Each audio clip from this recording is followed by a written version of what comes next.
Good morning, good afternoon, good evening from wherever you're watching us. Welcome to the Tower at UNN. As always, my name's Desire and I'll be your host today.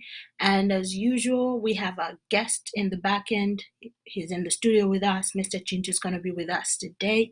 Today, we're going to be delving deeper and exploring, of course, the creation of the underdeveloped Africa, what that means at this point in time, what it meant when these structures were put into place, and where we can start to manifest our revolution and our struggle towards liberating ourselves from these systematic forms of exploitation and achieving, of course, a prosperous Africa that benefits not only all of us, but can benefit the globe as well. So again, I want to welcome you to the Tower UNN. This is Desire. And before we get into the show, as it's tradition here, we do play the national anthem. So we're going to have the national anthem just as a reminder for, post-colonial times. A national anthem was made for us to live by, a code of sorts. So we're going to play the national anthem. And then right after the national anthem, again, as it is within tradition, because we advocate for federacy within Uganda, recognizing all the indigenous nations, chiefdoms, and ethnicities that were piled together within the combined Uganda, a recognition for them and their right to land. We're going to be playing, of course, the state anthem for Lango State. So I'll ask the producer to go ahead and play the national anthem, and then right after the national anthem to go ahead and play the state anthem for Lango, and then we'll be back.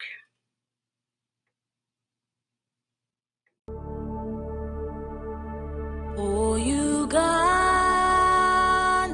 may God uphold thee. We lay our future in thy hand. United, free, for liberty, together we'll always stand.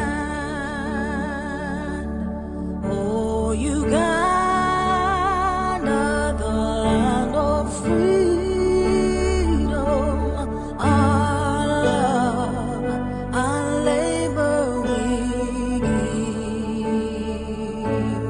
and we've neighbors all at our country's calling, peace and friendship will be.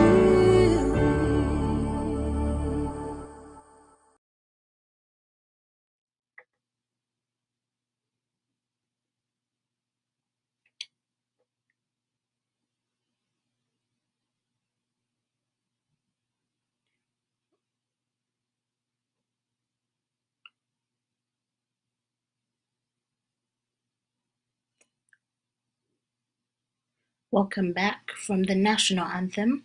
Right now, we will have the Lango State anthem, and then we will continue with our show.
Kerwa menango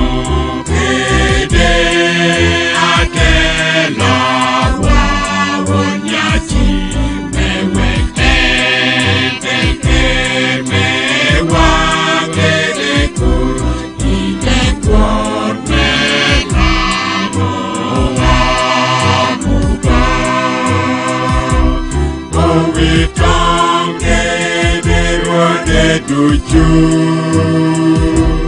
nutugon wate kwarwa newe lwak melango tuju note karachel ker melango bino chungate.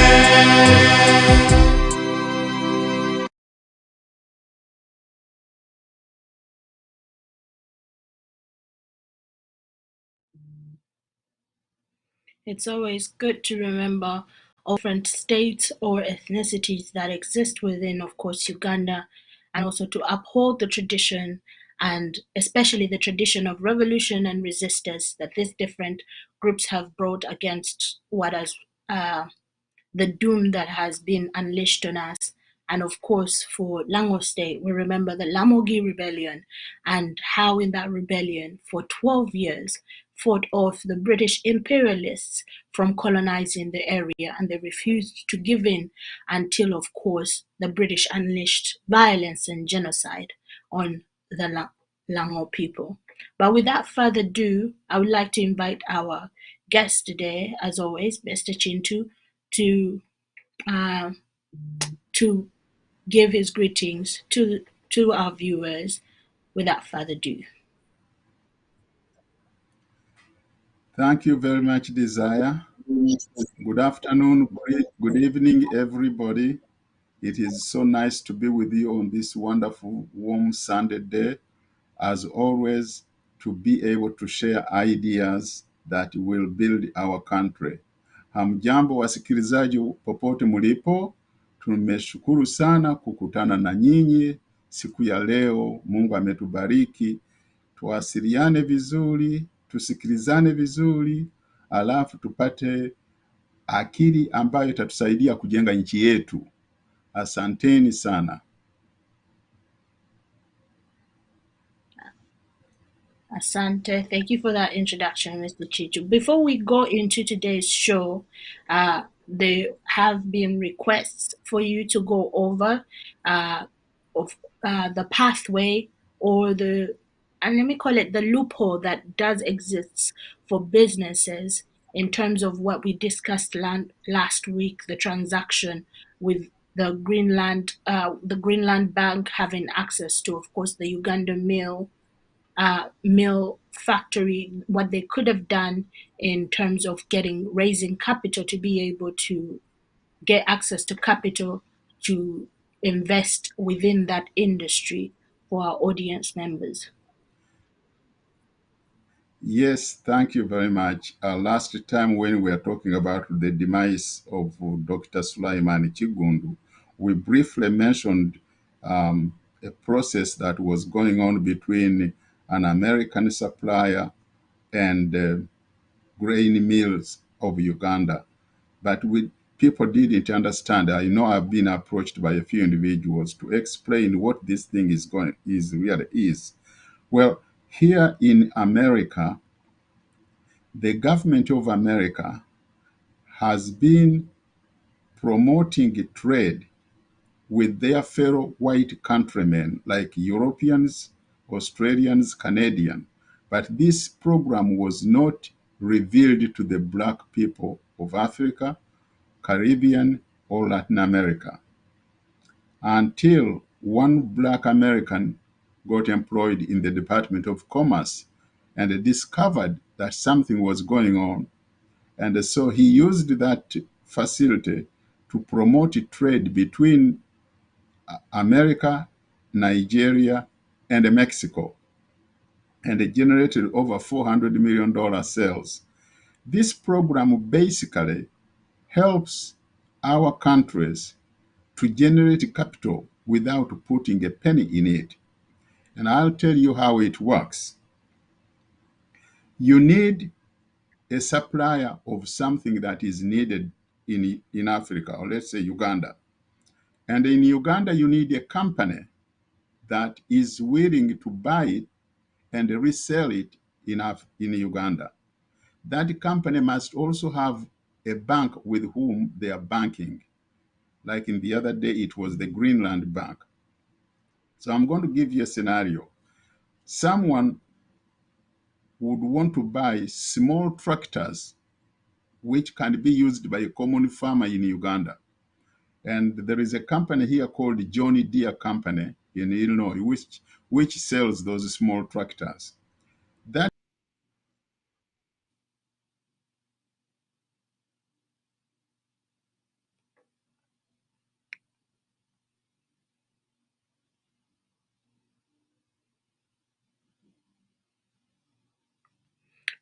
We've had a few interruptions. Mr. Chintu will be back to elaborate further on that. But before we get into actually today's show, I'm going to ask the producer to first play a video. We're going to listen to a video and then we will be back to debunk, of course, this quote, as this is going to guide us through today's show.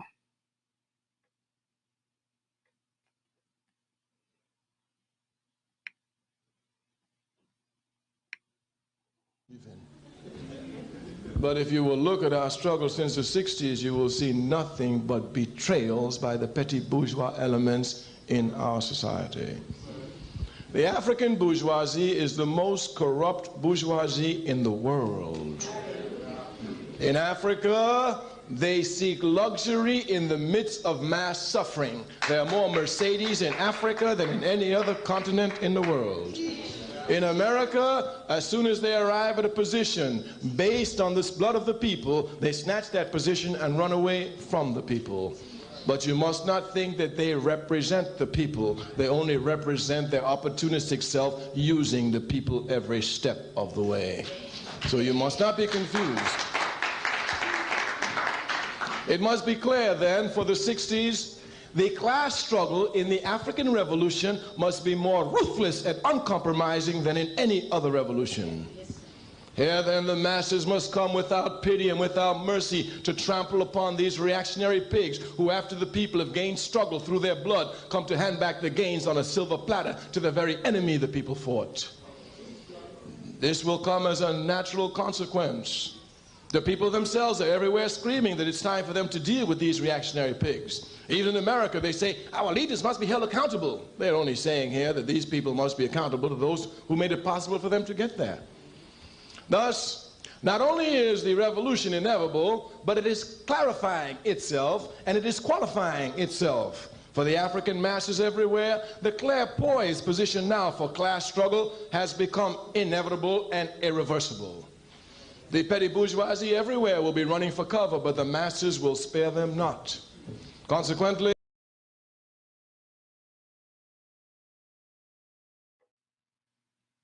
so of course that was Kwame Ture, and he was talking about what has happened to independence, where of course we continue to see continuous class struggle. Still in the world that we live in today, the economy is what this is something that we've been talking about for a while, and today we're going to go into full depth. But the economy remains something that not only will determine the quality of lives that we live in, but it is a systematic structure that has been here in place for more than 1,000 years. From feudalism, we come into contact with, of course, now the system that we're in, and has benefited only a few and continues to exploit the rest. But today we're mainly going to be focusing, of course, on how Europe has continued or continuously, or how European imperialism has continuously exploited the African masses, not only for their labor, but for the raw materials, their resources, and how they are actually enabled by other Africans, such as Kagame, Museveni, and all those Africans who work in these organizations that are set up by the same Europeans that colonized us, like the IMF, the World Bank. But before we get into that, I would like to read this quote from this book by Walter Rodney on how Europe underdeveloped Africa. The quote reads as, the question as to who and what is responsible for African underdevelopment can be answered at two levels. First, the answer is that the operation of the imperialist system bears major responsibility for African economic retardation by draining African wealth and by making it impossible to develop more rapidly the resources of the continent. Second one has to deal with those who manipulate the system and those who are either agents or unwitting accomplices of the said system. The capitalists of Western Europe were the ones who actively extended their exploitation from inside Europe to cover the whole of Africa. In recent times, they were joined and to some extent replaced by the capitalists from the United States. And for many years, now even the workers of those metropolitan countries have benefited from the exploitation of the underdevelopment of Africa. If the producer could please go to the next slide.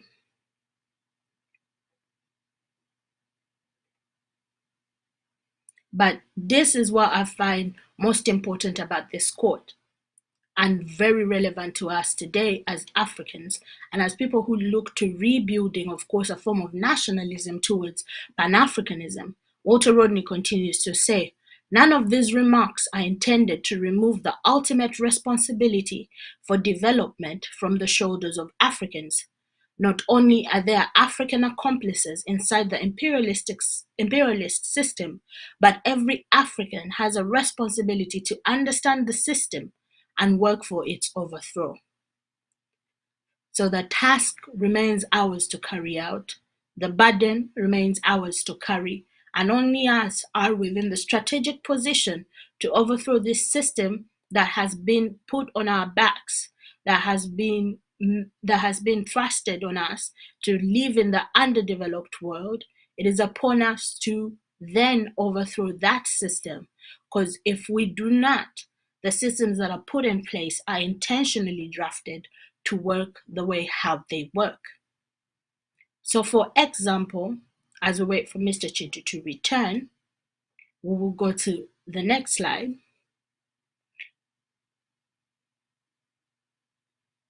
For example, we know that this system has been built not only from now, but from a long time ago. So this is an extract that comes from, this is an extract that is coming from 1835. 1835, this was even before Uganda became a British protectorate. And here you have a lord, you know, I'm someone who was part of the British Parliament say, I have traveled across the length and breadth of Africa, and I have not seen one person who is a beggar, who is a thief. Such wealth I have seen in this country, such high moral values, people of such caliber, that I do not think we would ever conquer this country unless we break the very backbone of this nation, which is her spiritual and cultural heritage. And therefore, I propose that we replace her old and ancient education system, her culture, for if the Africans think that all that is foreign and English is good and greater than their own, they will lose their self-esteem, their native culture, and they will become what we want them, a truly dominated nation.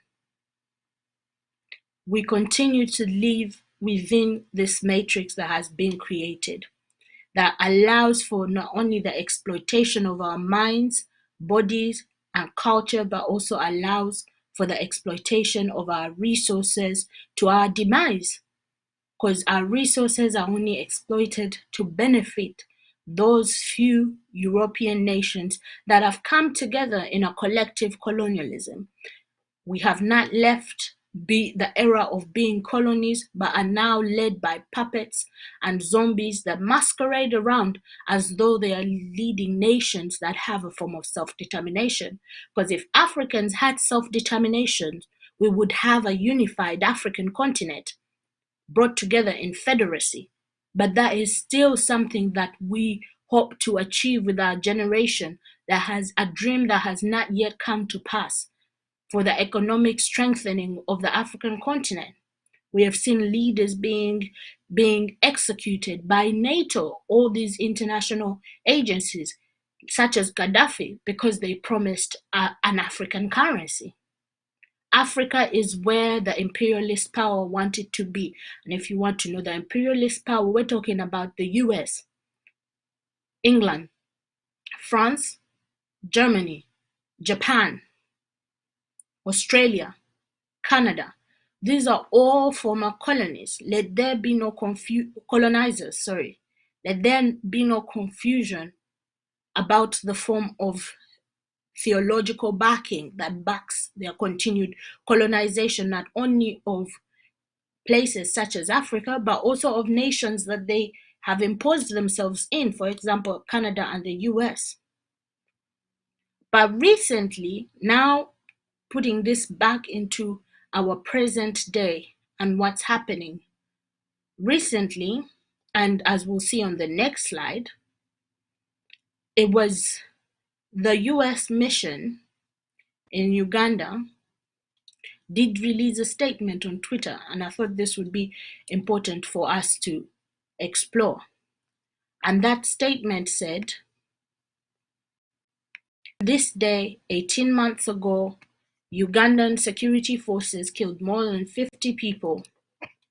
The Ugandan people deserve a full, transparent accounting for these killings, and those responsible must be brought to justice. Security force accountability is fundamental to trust between citizens and government. Again, we're still within the fold of Western nations taking upon themselves responsibility to unveil to us the truth behind the killings. But we know very well all those weapons, machinery that Ugandan military forces had access to, they would not exist if the US government itself did not gift those to Museveni because of other business interests that they had in the nation and its our natural resources. But then to even make matters worse, as we'll see on the next slides, this was so much recent as well, and we will explore this further now that Mr. Kintu is here, with the April 28th Act that was released by the Congress in America, and this was a declaration of war on African nations.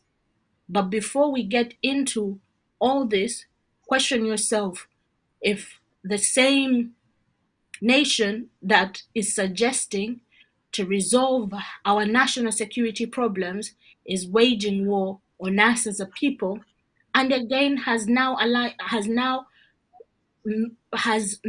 actually disbanded military forces into Somalia because Somalia refused to give their oil on a platter to the US. This has more to do with the economy, controlling our economies to control our natural resources.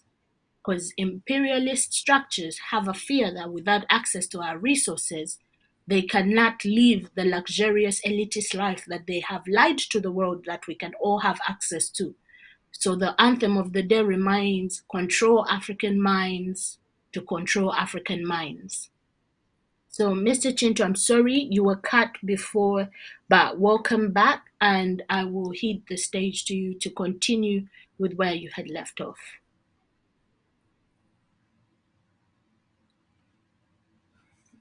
Thank you. Yes, we had some technical problem and I was cut off. I missed a portion of your important introduction of this very serious topic. I presume you could repeat the first portion so that I can understand exactly where we are. No worries at all.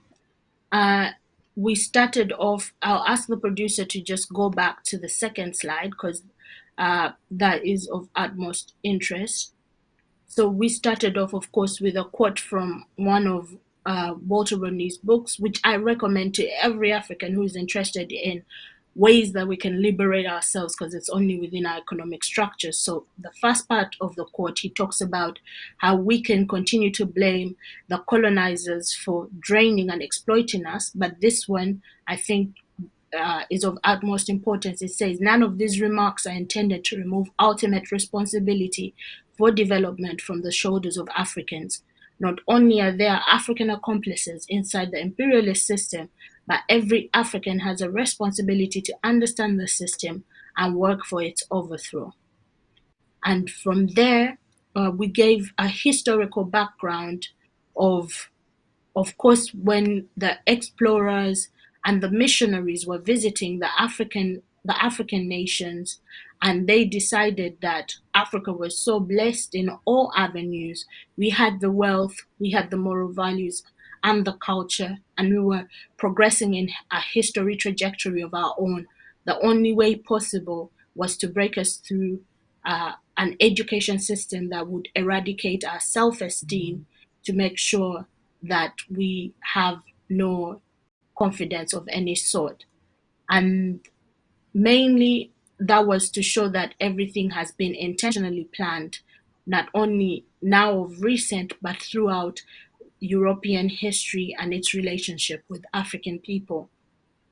And then from there, where you found out, we were talking about the US mission statement. The US mission Uganda released a statement recently on one of their social media platforms that on this day, 18 months ago, Ugandan security forces killed more than 50 people. The Ugandan people deserve a full, transparent accounting for these killings, and those responsible must be brought to justice.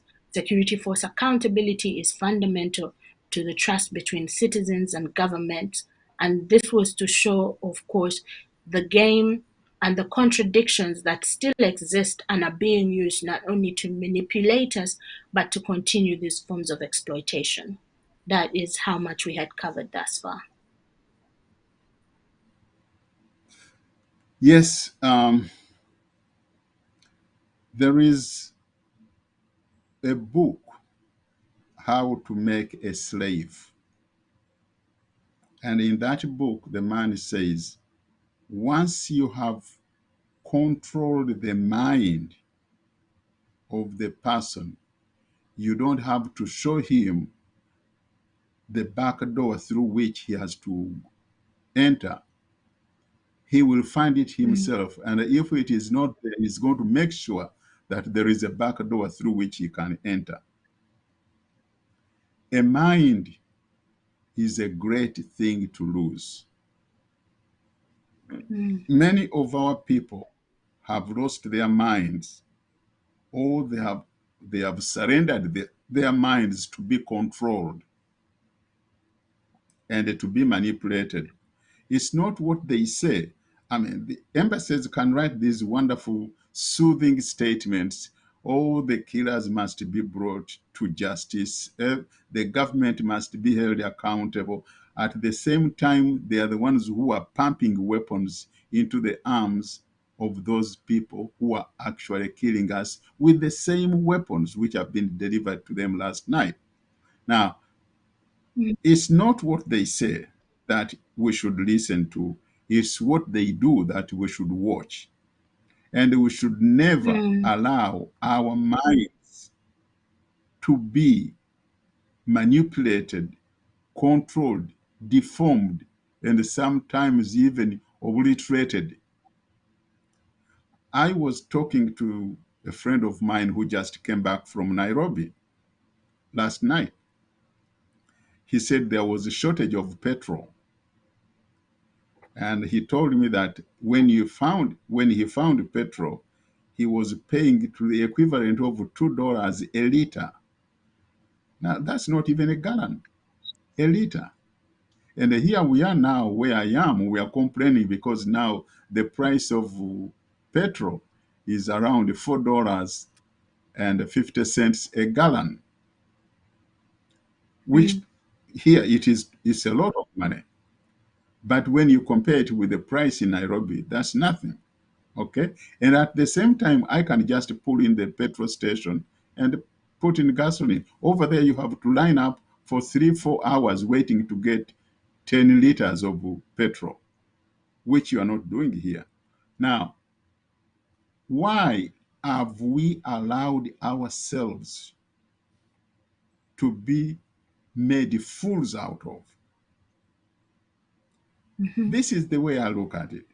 Africa is producing so much petrol or oil. We have oil in Angola, in Gabon, mm, in Congo Brazzaville, in Nigeria, in Benin, everywhere. Now in Uganda and also mm, in Tanzania, Kenya, and Somalia, and other places.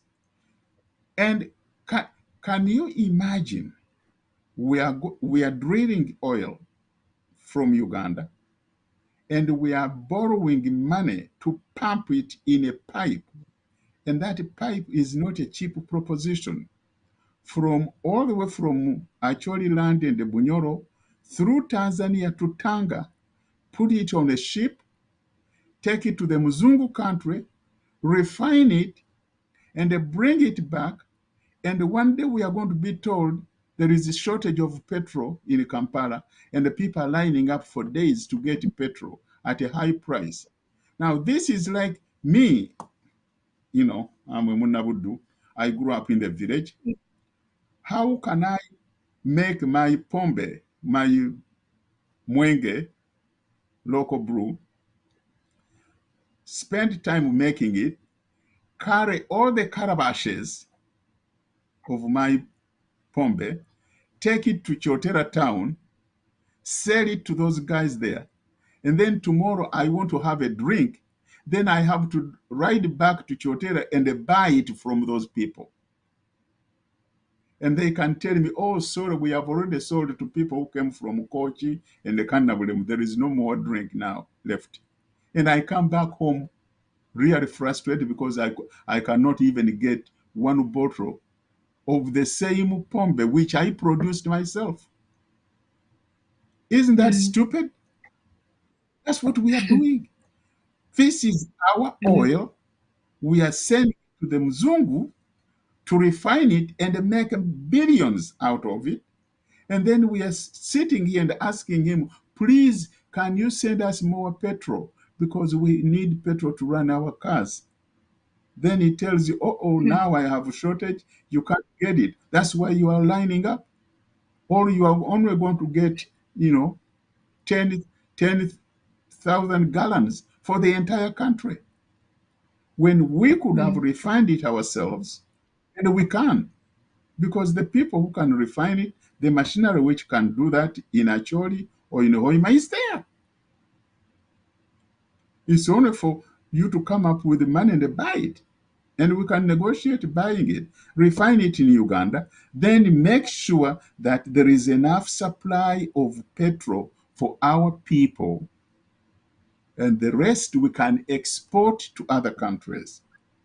But we are led mm, by idiots who have no brains whatsoever. As one person said, maybe they put wood in their skulls instead of putting brains in there. It's ridiculous. Their minds have been controlled, and then the Muzungu is manipulating us and is playing on our intelligence, giving us these funny statements. mm, And some people will come home dancing and saying, hey, the American embassy really like a lion. Oh, Museveni is going to spend the night in the toilet. No, it's what they do that matters, not what they say. mm, We have to wake up and have leaders who really take their country and their people at heart and are willing and ready to work for the survival of our people. It is no longer anything else but survival, because mm, the alternative, we're going to perish. mm, We're going to perish.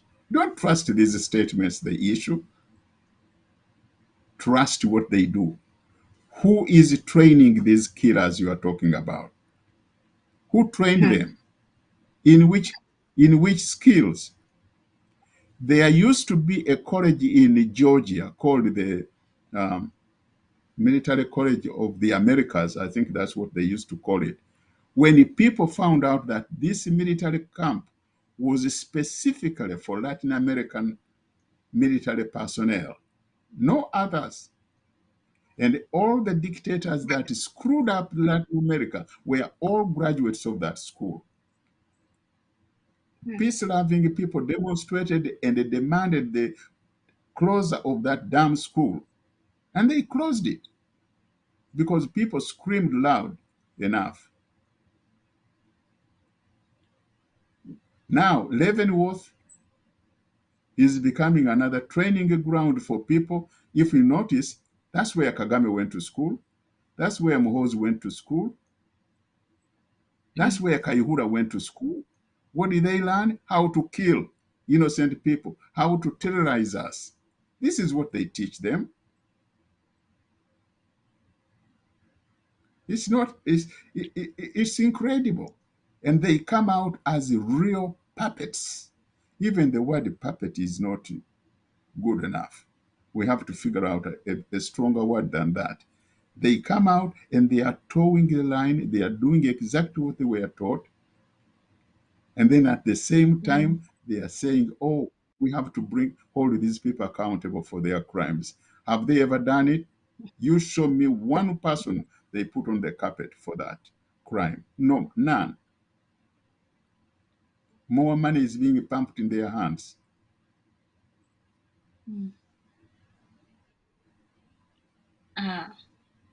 I think in terms of terminology, another term that I've had is zombie.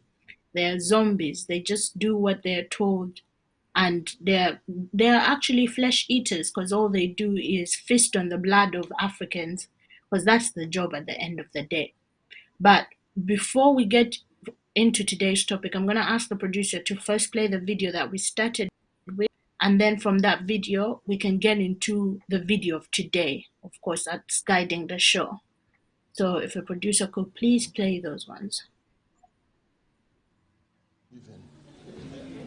But if you will look at our struggle since the 60s, you will see nothing but betrayals by the petty bourgeois elements in our society. The African bourgeoisie is the most corrupt bourgeoisie in the world. In Africa, they seek luxury in the midst of mass suffering. There are more Mercedes in Africa than in any other continent in the world. In America, as soon as they arrive at a position based on this blood of the people, they snatch that position and run away from the people.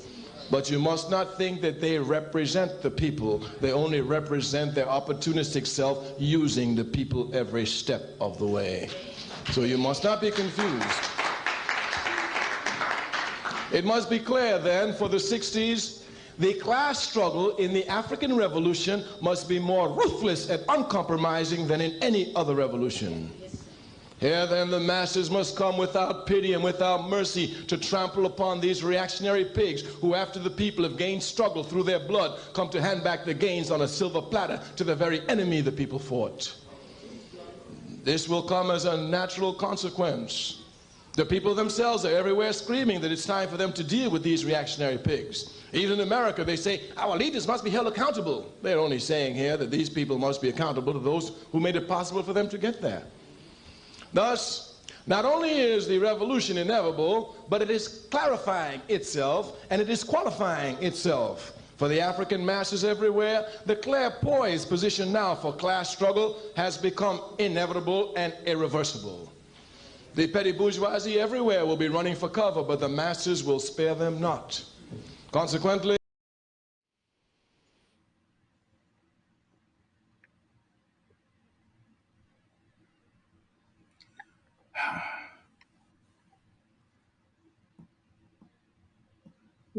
Hello? So that is where we had started the show, Mr. Kintu, with this brief message, of course, Yes. a snippet from the 70s Yes. from Kwame Ture about what has happened post-independence. Well, the struggle continues. I know I like to go back to refer to him in his original name, Stokely Carmichael. He's very eloquent. And I recall during the civil rights movement, he was asked, because Stokely Carmichael and a couple of others were really the most militant people facing a very militant and ruthless regime here in the United States. When I say regime, I'm referring to the white-dominated government. One of the newsmen asked him, why don't you slow down on being militants and support the civil rights movement in a peaceful way, which was, of course, advocated by other guys like Dr. Martin Luther King. And Stokely Carmichael answered him. He said, "Why don't you tell the other people not to be militant to us? And we will respond accordingly.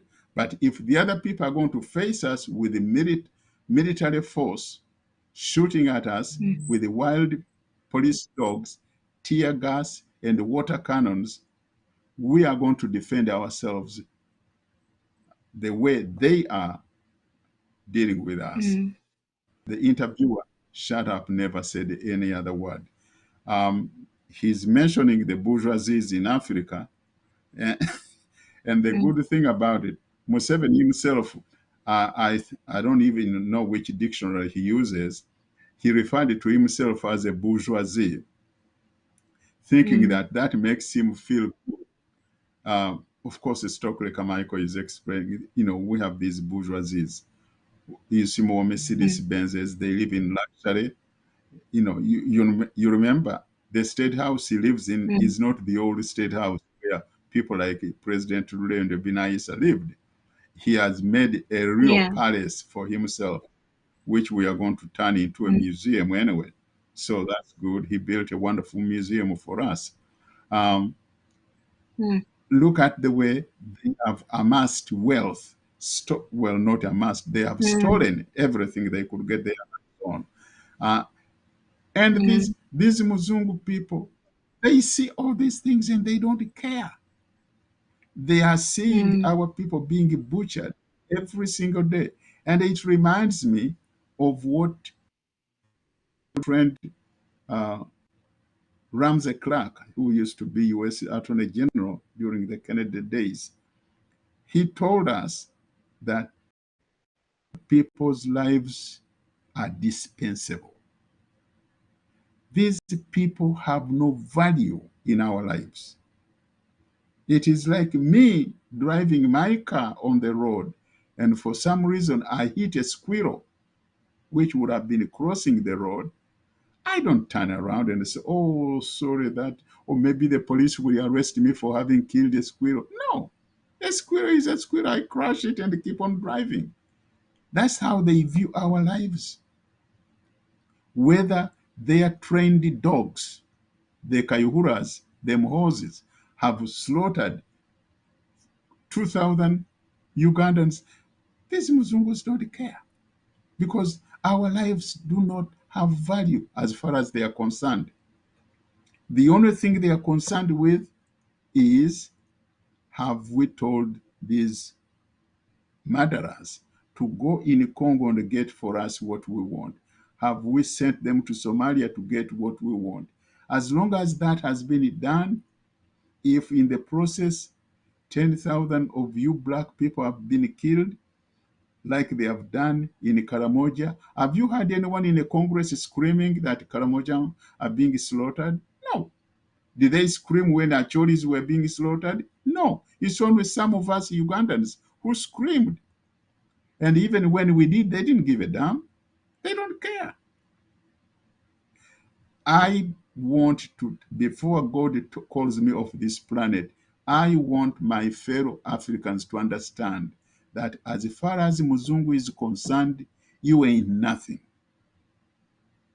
And including you, Museveni, they are now using you as a toilet paper. Look at what they did to people they pampered for many years.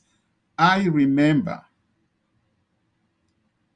and those of you who have read your history, because many of you are younger generation, there was the Shah of Iran. They are the ones who overthrew a previous regime and they planted that young boy. By then, he was a young boy, the Shah of Iran. They made him to be what he was, and he ruled for years. He did so many things for them. They dug all the oil from Iran. They fattened themselves here and everywhere.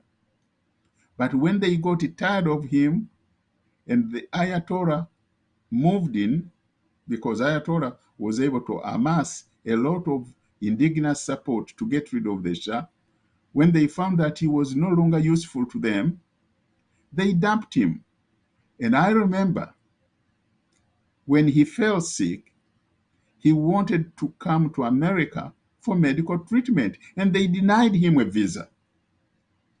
He wasn't asking for an airline ticket or medical bill to be paid by them. No, he said, I have my money.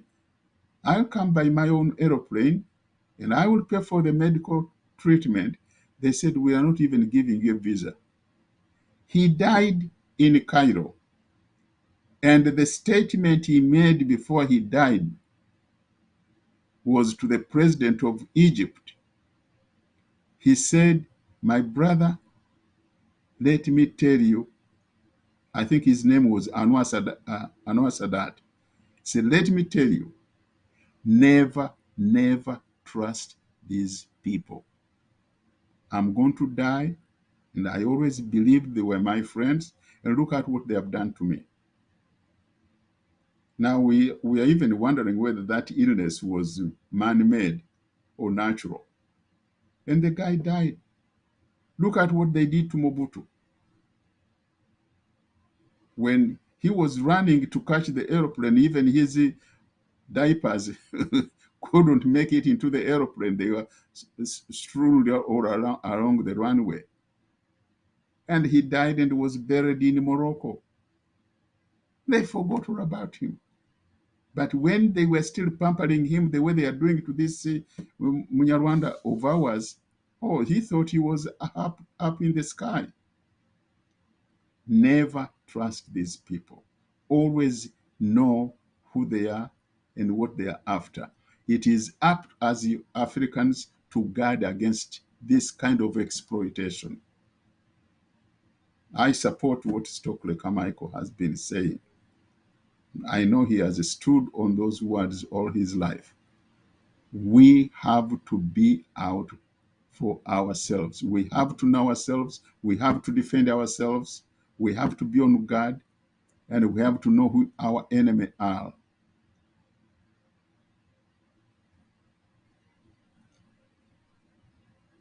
Very interesting thing I think that I can add is the Yoruba call because we say Bazungu in Luganda, the Yoruba call them Oyembos, honey tongues.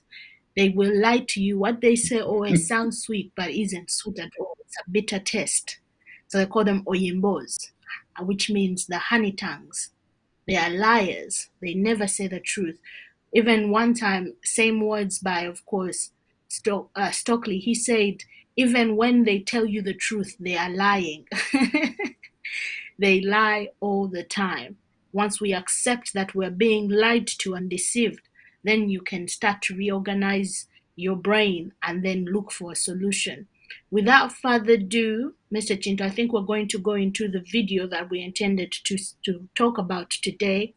But before you came back on, of course, we were talking about a statement, an act that was being discussed in Congress, April, just this year, recently, last month, on the 22nd, it's almost now a month ago, about waging war on the African continent. And it's the same US government or US Senate that is talking about holding our security forces accountable.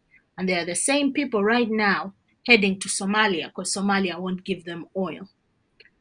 So that is also just additional things that we had talked about, but we'll go into the first clip today and we will debunk along the way.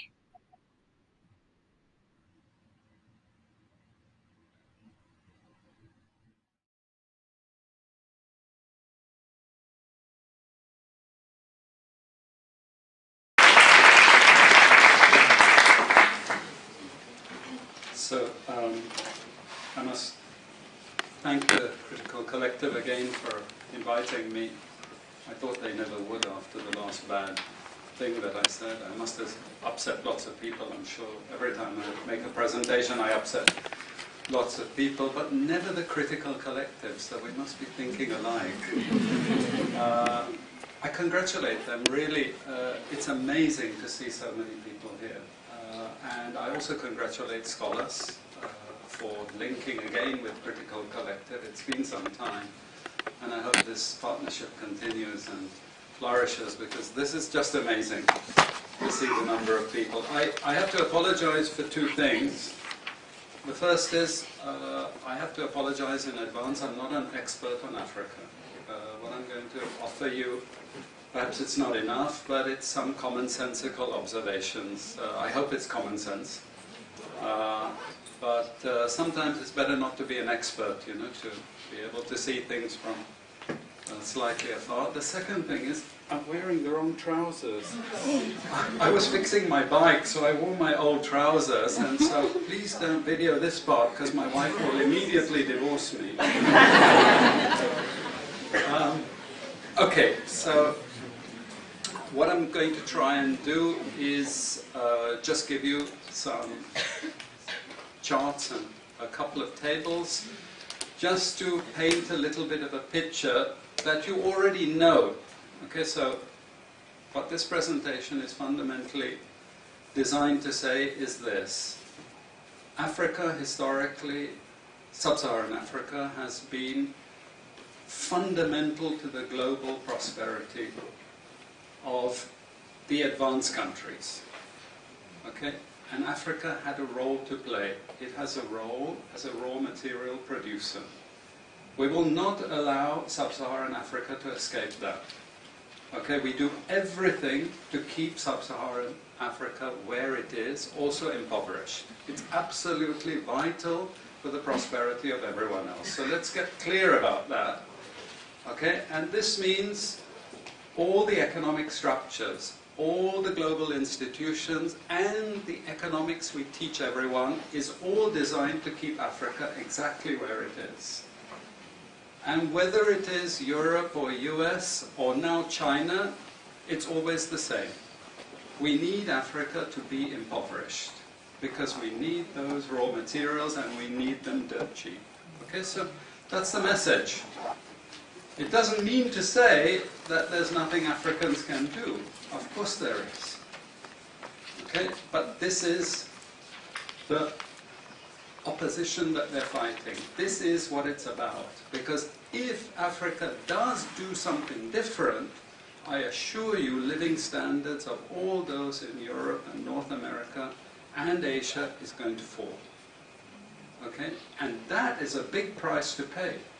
I assure you that the West is not going to allow that without a big fight. Okay, so this is what it's fundamentally about. What I want to show you is how these structures are operating. It's just 20 minutes, so we can't do very much, but just to give you a little bit of an idea. And why I keep the ideology part there is because we are part of the producers of ideology. At universities and academic institutions, we are complicit in this whole enterprise. Okay, so the job of many Western academics is to convince Africans they have to keep doing what they're doing. Okay? And to show them it's your fault that you're poor. It's not our fault. It's your fault that you're poor. You know? So this is what we do in academic institutions, and I want to show that as well.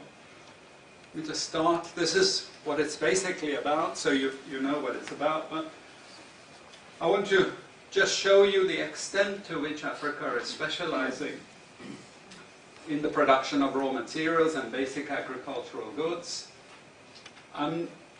We know the basic forces that have caused this underdevelopment. We know it's colonization. I will not discuss that very much because my colleague speaker is going to go into some aspects of this. But I do want to discuss the global economic structures, the global financial institutions, and economic ideology, briefly, to give you a flavor of those. Let me start with this. You can't really see it so easily, but if those of you who are interested, you want the PowerPoint, I'm sure we can make it available to you. But the thing that you really need to see is the top line. Okay? And the extent of dependency is captured by this statistic at the top. Okay? And you compare it with all other income groups, and what you see is essentially in that one statistic how dependent sub-Saharan Africa is on raw material production. Okay, this is the very heart of what makes sub-Saharan Africa beat. Okay? Here, just to have a look at one very important additional statistic, with all this export coming from sub-Saharan Africa, how much does sub-Saharan Africa account for in terms of global trade value? We know there are vast resources coming from there, but look at the bottom line in terms of global trade value. Look at that. 0.5%, 1975, 0.95%, going down to 0.1. To 0.1. Meaning that with all these vast resources being produced, how much are they getting for it? Nothing. Nothing. This is a very significant piece of data.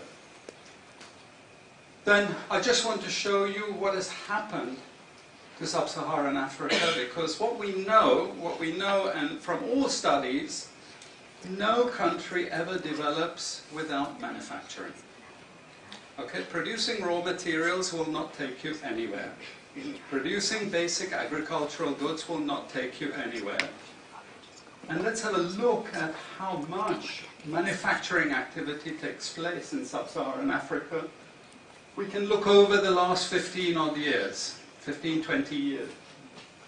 And we see manufacturing has actually declined as a percentage of the total. This is percentages of total production in sub-Saharan Africa. How much of it is accounted for by manufacturing? So this figure here is 17% of the total. Most of the rest, when we talk of industry, it includes manufacturing, but the bulk of it is mining. Okay? Raw material extraction. This is the bulk of it. And here we see actually raw material extraction has stayed the same. What has caused industry to fall is the fall in manufacturing production. This is deliberate because we will never, as Western economists, as Western policymakers, we cannot afford to allow Africa to industrialize and start producing manufactures. Okay, so we will do everything to stop that. And I'm going to show you how we actually block that. It's obvious in certain ways, but it's less obvious in other ways. Now, we have actually seen periods of rapid growth in sub-Saharan Africa, misleading people, saying, oh, you know, we're now doing much better. And this has happened recently. Recently, I've had students come and tell me, we've done much better now. And you can see growth rates rose quite sharply in recent times. Now are starting to go again down. But if you look historically, the same thing happened earlier. Why? Because in these two periods, we had East Asian rapid industrialization processes. So in the earlier period, we had Japan and Korea and Taiwan. Okay, rapid growth, sucking in raw materials from Africa, driving up the prices, and then sub-Saharan African countries grew. Exporting raw materials, they grew. But after those countries finished industrialization, then sub-Saharan African growth rate again fell. Okay, but along comes China. Next wave. Okay, again, sub-Saharan African growth rises, but now China is going down. As many of you now know from the press, China is going down. But sub-Saharan Africa is going down even faster. And we're going to go back to where we were again, with very low prices of raw materials, very low growth rates, and again, the sorts of poverty that we saw once before. Because, bottom line, sub-Saharan Africa is condemned to this role. just the supplier of raw materials, not a manufacturer.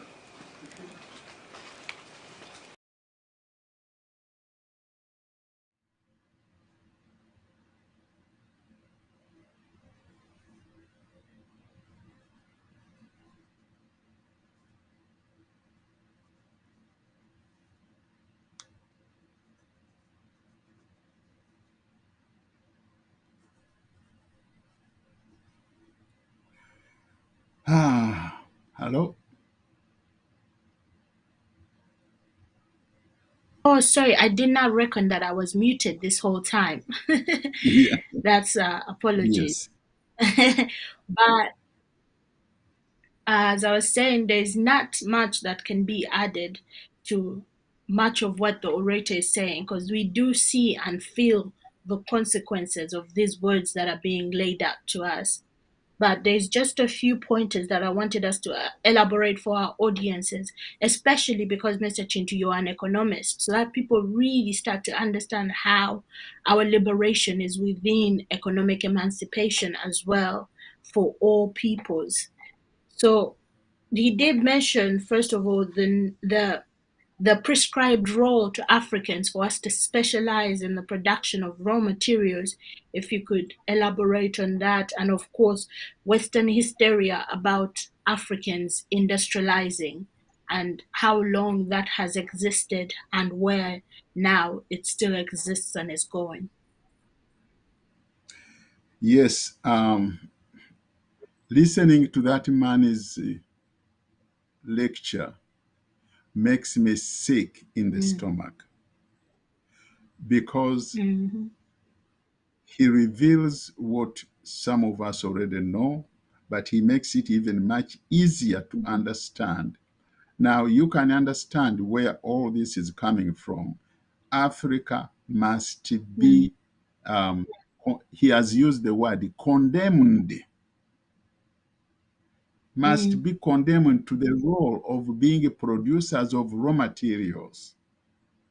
And he says yeah, the price of those raw materials has been going down.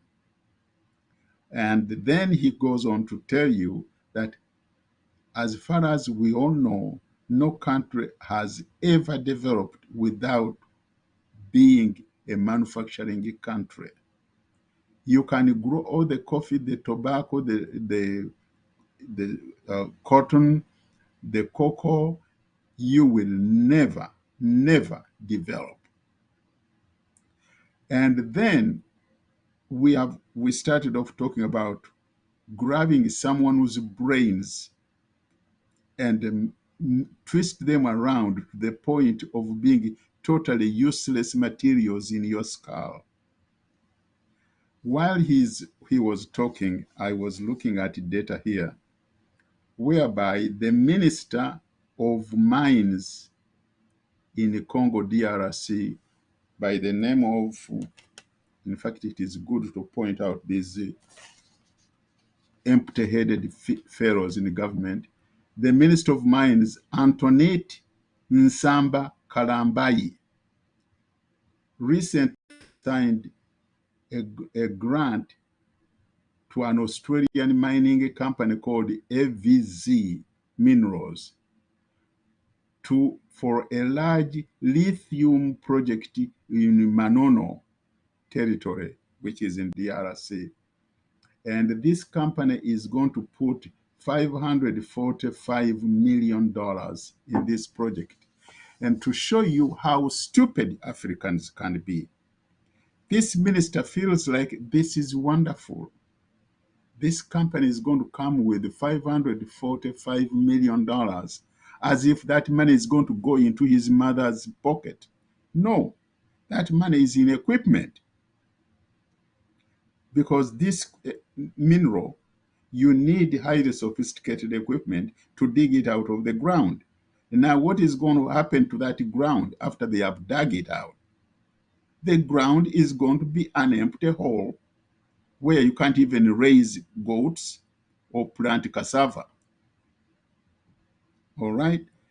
And that mineral is going to be taken overseas, and they are going to use it in whatever they are doing, that that looks like I think this mineral is very valuable in rockets that go to the moon. Now they are trying to go to Mars and Jupiter. And you are still sitting there like an idiot in Congo with nothing. And you say you are proud because the Muzungu, the white people are coming to dig this thing out of your ground. It's ridiculous. But all this goes back to the thing we started off with. They have grabbed your brains, twisted them around. You are just like a little puppy dog on a leash. That's what they have made these leaders to be.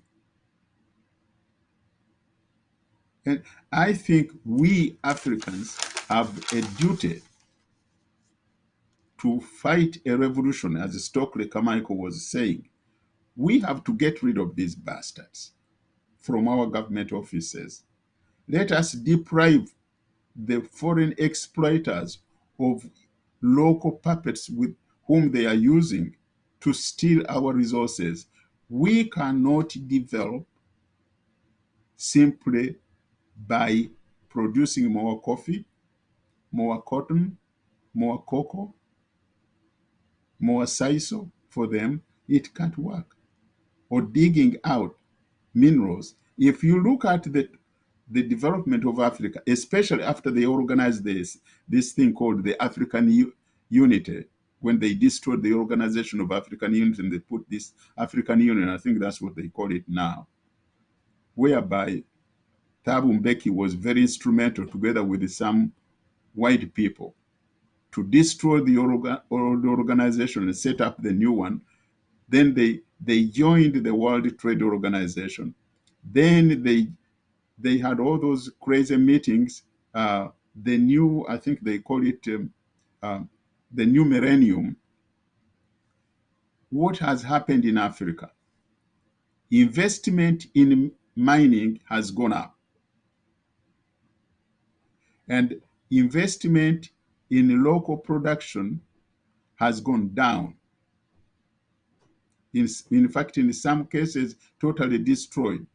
For example, in Uganda, we used to have small businesses using our leather, the hides from cows, goats, sheep. And we had tanneries that were producing or processing this leather and finally producing leather products. I remember in my hometown of Chotira and even at Bikira where I grew up, we used to have those technicians who were making shoes, leather shoes out of these well-processed hides. You don't find them anymore.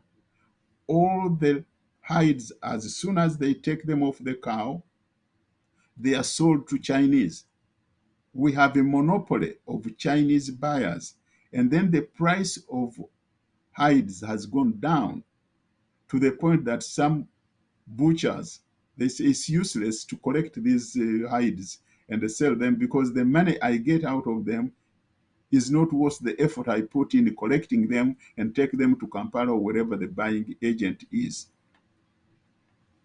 We talked about the textile mills in Uganda. They were all destroyed. Now all our cotton is going overseas as raw material.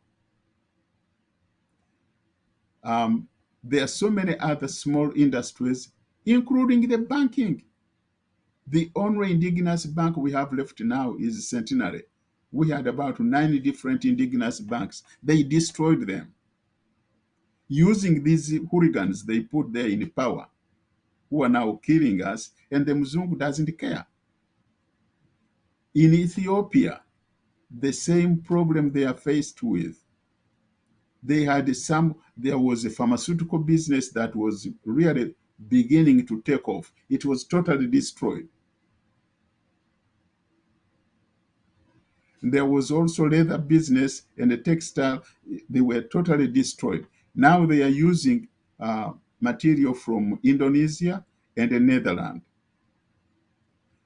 You see, if you look at each African country is suffering the same problem because the onslaught is highly organized, highly sophisticated, and coordinated to the point that we are the victims, and yet we have failed to gang together as Africans, unite and defend ourselves. Another problem we have created for ourselves is to allow foreign troops to have bases in our countries. And this is a cardinal sin. Those foreign bases, be it from America, England, France, and I think the only countries which have bases in Africa are France, America, and England. I wouldn't say the Germans do, or the Russians never do that. The Italians don't do that. But these hardcore capitalists are the enemies of our development. And now they are telling you that we are not going to allow Africa to develop. If the Africans become smart, we're going to have a fight. In other words, they are going to come and literally tell you, you cannot put on a nice suit like I am dressed like now, because you are supposed to be in rags. After all, you are an African. You should look poor. I think it's going to come to that point. So it is up to us as Africans to defend ourselves.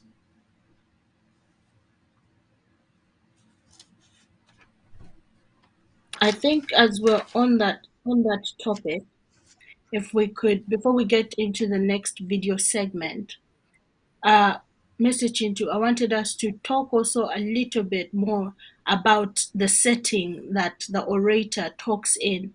Like, people have to understand that these are, even us having access to this video, these are conversations that are had regularly behind closed doors, where we are not even part of those conversations. For example, like last week, how we talked about how even the governor of the Bank of Uganda was not invited to a meeting that actually had all the bank governors there, apart from the indigenous banks, for our viewers to understand that even as we speak right now and bring this message to you right now, continuously these groups and people not only are grooming their own, but also continuously plan. Because this is where we get beaten all the time.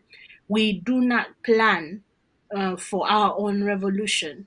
We do not plan for our points of defense, but the enemy that we fight already has a plan. So when he comes and says we will make sure Africa does not develop, they actually have a plan set in place for such aspirations to continue. You are right.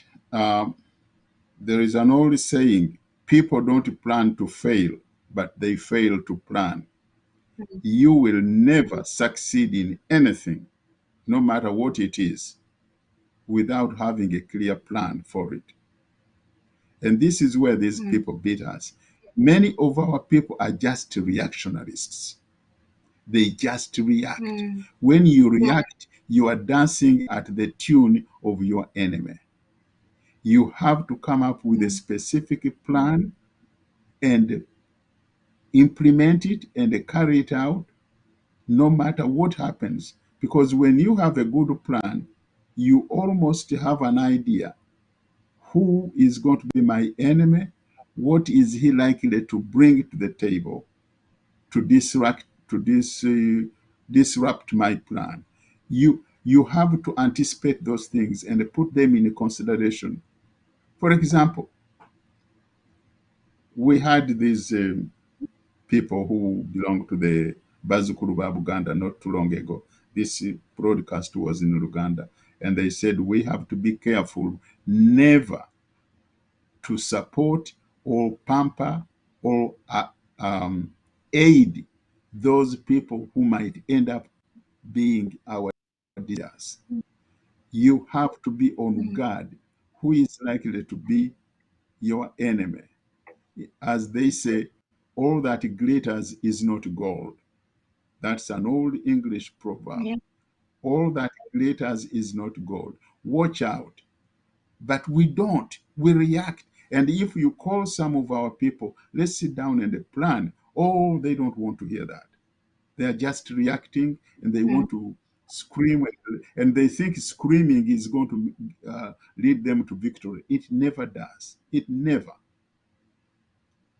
We must have a special love and a deep love for our country and ourselves. Look at what is going on today. Whoever believed that Ukraine could put up a good fight against the mighty Russian Federation? The reason is very simple. Those Ukrainians love their country. They are ready to die for it. And they are not going to take any nonsense for nothing. But can we do the same thing? No. Here in Uganda today, we are talking about these Batusi who have overrun our country. And we talk about it openly. When we started talking about it some years ago, they called us tribalists. Now everybody is talking about it, including our wonderful friend Rumbuye. Everyone is talking about it. But look at our people today. Look at what our people are doing today. They are giving into the same thing that everyone is condemning, to the point of even Yeah. inviting a cardinal from Kigali to come to Boston and be the guest of honor at a celebration of the Uganda Matters. Did we have a Munyarwanda among the matters? What kind of Mm. insanity is in the deep heads of our people? It's ridiculous. It's not only ridiculous, it's horrible. Mm. We are saying one thing and we are doing the other. One man on this show Yeah. was condemning some of the people who are purporting to emulate the Kitu's lifestyle. How can you do that way? Because you are not, to me, that shows me you are not even proud of being a Muganda or a Musoga or an Itesot. If you have no pride in yourself, then you are not fit to live. And that is where it all boils to. We have to be proud of ourselves. We have to have a deep sense of patriotism and nationalism. We are not going to fight these enemies when we don't have those. And that's where, So, that's what be- we call self-inflicted wounds. mm, that's true. So, before we continue, because we're gonna see three different parts of the video, but after every part, there was, of course, the act that was released in Congress. I think it's cut into four parts. We will read it after. We will read one after each part, and then for the end, we'll read two. So, if the producer could please show us the first slide from that act. And from that slide, Mr. Chidwas was saying we're going to go through this one alongside the videos of the gentleman speaking so that people understand that these are not only things that happen within capsules of time, but are happening over time and are happening even now in our own time as we speak. So this was in the Senate just last month on the 28th, and it was an act. And this is, of course, the new attitude that is being formed towards Africa because of our non-alignment with what's going on between the Ukrainian and the Russian war as it stands by today. So the act says to direct the Secretary of State to develop and submit to Congress a strategy and implementation plan outlining United States' effort to counter the malign influence and activities of the Russian Federation and its proxies in Africa and for other purposes, be it enacted by the Senate and House of Representatives of the United States of America and Congress assembled. So the first section is this act may be cited as the Countering Malign Russian Activities in Africa Act. And then senses of the Congress, it goes on to say it is a sense of the Congress that the United States should regularly assess the scale and scope of Russian Federation's influence and activities in Africa that undermine United States objects and interests. And then on the second page, that's the one that we will end on before we go into the next video, it continues to say, number 2, determine how to address the counter such influence and activities effectively, including through appropriate US states foreign assistance programs, and to hold accountable the Russian Federation and African governments and their officials who are complicit in aiding such malign influence and activities. The third section, which is Strategy and Implementation Plan Report, goes on to say, Strategy and Implementation Plan, not later than 90 days after the date of enactment of this Act, the Secretary of State shall develop and submit to the appropriate congressional committees a strategy and implementation plan outlining United States efforts to counter the malign influence and activities of the Russian Federation and its proxies in Africa, including programs and other initiatives designed to strengthen democratic institutions, improve government transparency and accountability, improve standards related to human rights, labor, anti-corruption initiatives, fiscal transparency, monitor natural resources and extractive industries and other tenets of good governance, and monitor and report on Russian political influence and disinformation operations and the activities of Russia-connected or Russia-funded private military contractors in Africa. And then lastly on this page, in general, not later than 180 days after the date of the enactment of this Act, and annually thereafter for 5 years, the Secretary of State, in consultation with the heads of the other relevant federal departments and agencies as appropriate, shall submit to the appropriate congressional committees a report on strategy and implementation plan required by subsection A, which is the first one that we read on strategy and implementation, and related efforts to counter the malign influence and activities of Russia Federation and its proxies in Africa. So we brought this forward to highlight some of the things that we have already talked about. It's how the war amongst two European nations that really involves America's engulfing of Russia now is being extended to the African continent, which has done nothing but not align itself, but because of the war for raw materials continues. This was drafted to safeguard not only the access to these raw materials, as we know, we have the oil and Russia is not selling its oil anymore in any currency other than Russian rubles.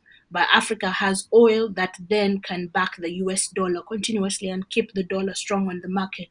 So recently this was drafted to safeguard the interests of course the United States as the ongoing Ukrainian-Russian war goes on. So this is to highlight, I think, to people to a certain extent that if you ever thought we mattered in the terms of not only global, someone said the fact that we have to say Black Lives Matter already means that they do not matter. And the politics of extending human rights towards Africans or seeing to it that we have human rights and dictating and managing who we tread with, how we do it. It's a patternistic relationship that has existed over time. So Mr. Kintu, I thought that we could partner those videos with what's going on and and this is keeping in mind that I think it was last week, Somalia, or the president of Somalia, disagreed to the oil deal that the Americans had given them. And with that, they decided that they will be going to Somalia to fight extremism. And the extended war that's being extended towards Africa, that is soon to rupture itself within, especially very close to home for us, within the Horn of Africa and probably extend to East Africa, depending on how we align ourselves. Yes, if you remember the Secretary of Defense, when he had just finished that meeting or friendly group that met in Germany, I think a couple of weeks ago. He was mm, interviewed. He made this, he made it mm, clear that we are going to make Russia, or rather, we are going. I'm trying to remember exactly the words he used. We are going to reduce Russia to the point that it is no longer the Russia we knew. We are going to make mm, it literal. I think what he was saying, we are going to make it look like Nicaragua, not the Russia we know mm, now, as a powerful nation. Now, when they were trying to get moral support from the outside world in this war of Russia against Russia, African countries refused to vote in favor mm, of the capitalist exploiters' side, the American, the British, and the French. They refused to vote for that side. And they refused to vote for Russia, but they just stayed neutral. And that literally pissed mm, off the Americans. This is where it's all coming from. And and I mm. understand in South Africa, they have pictures of Putin even on taxes and the borders. They call him their hero. This does not go very Mm, well down the throat of the Americans because they would want to see the Americans supporting the American side in this war. So, mm, what they are fearful of is since Russia has so far failed to bow down at the military onslaught they are giving Russia in Ukraine, mm, they think that Russia is going to gain prominence, diplomatic prominence, which is going to lead to economic trade prominence with African countries.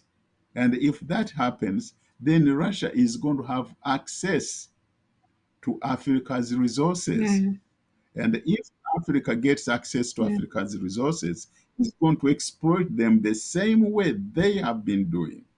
Because now they know China is doing that, and that is not very good news for them. When they say we are going to mm, put up a fight, they are not fighting because they want you to vote for them in the UN. No, they are looking ahead who is going to have influence and control and then dominate the African trade of raw materials for his or her benefits. This is where the crust of the matter is.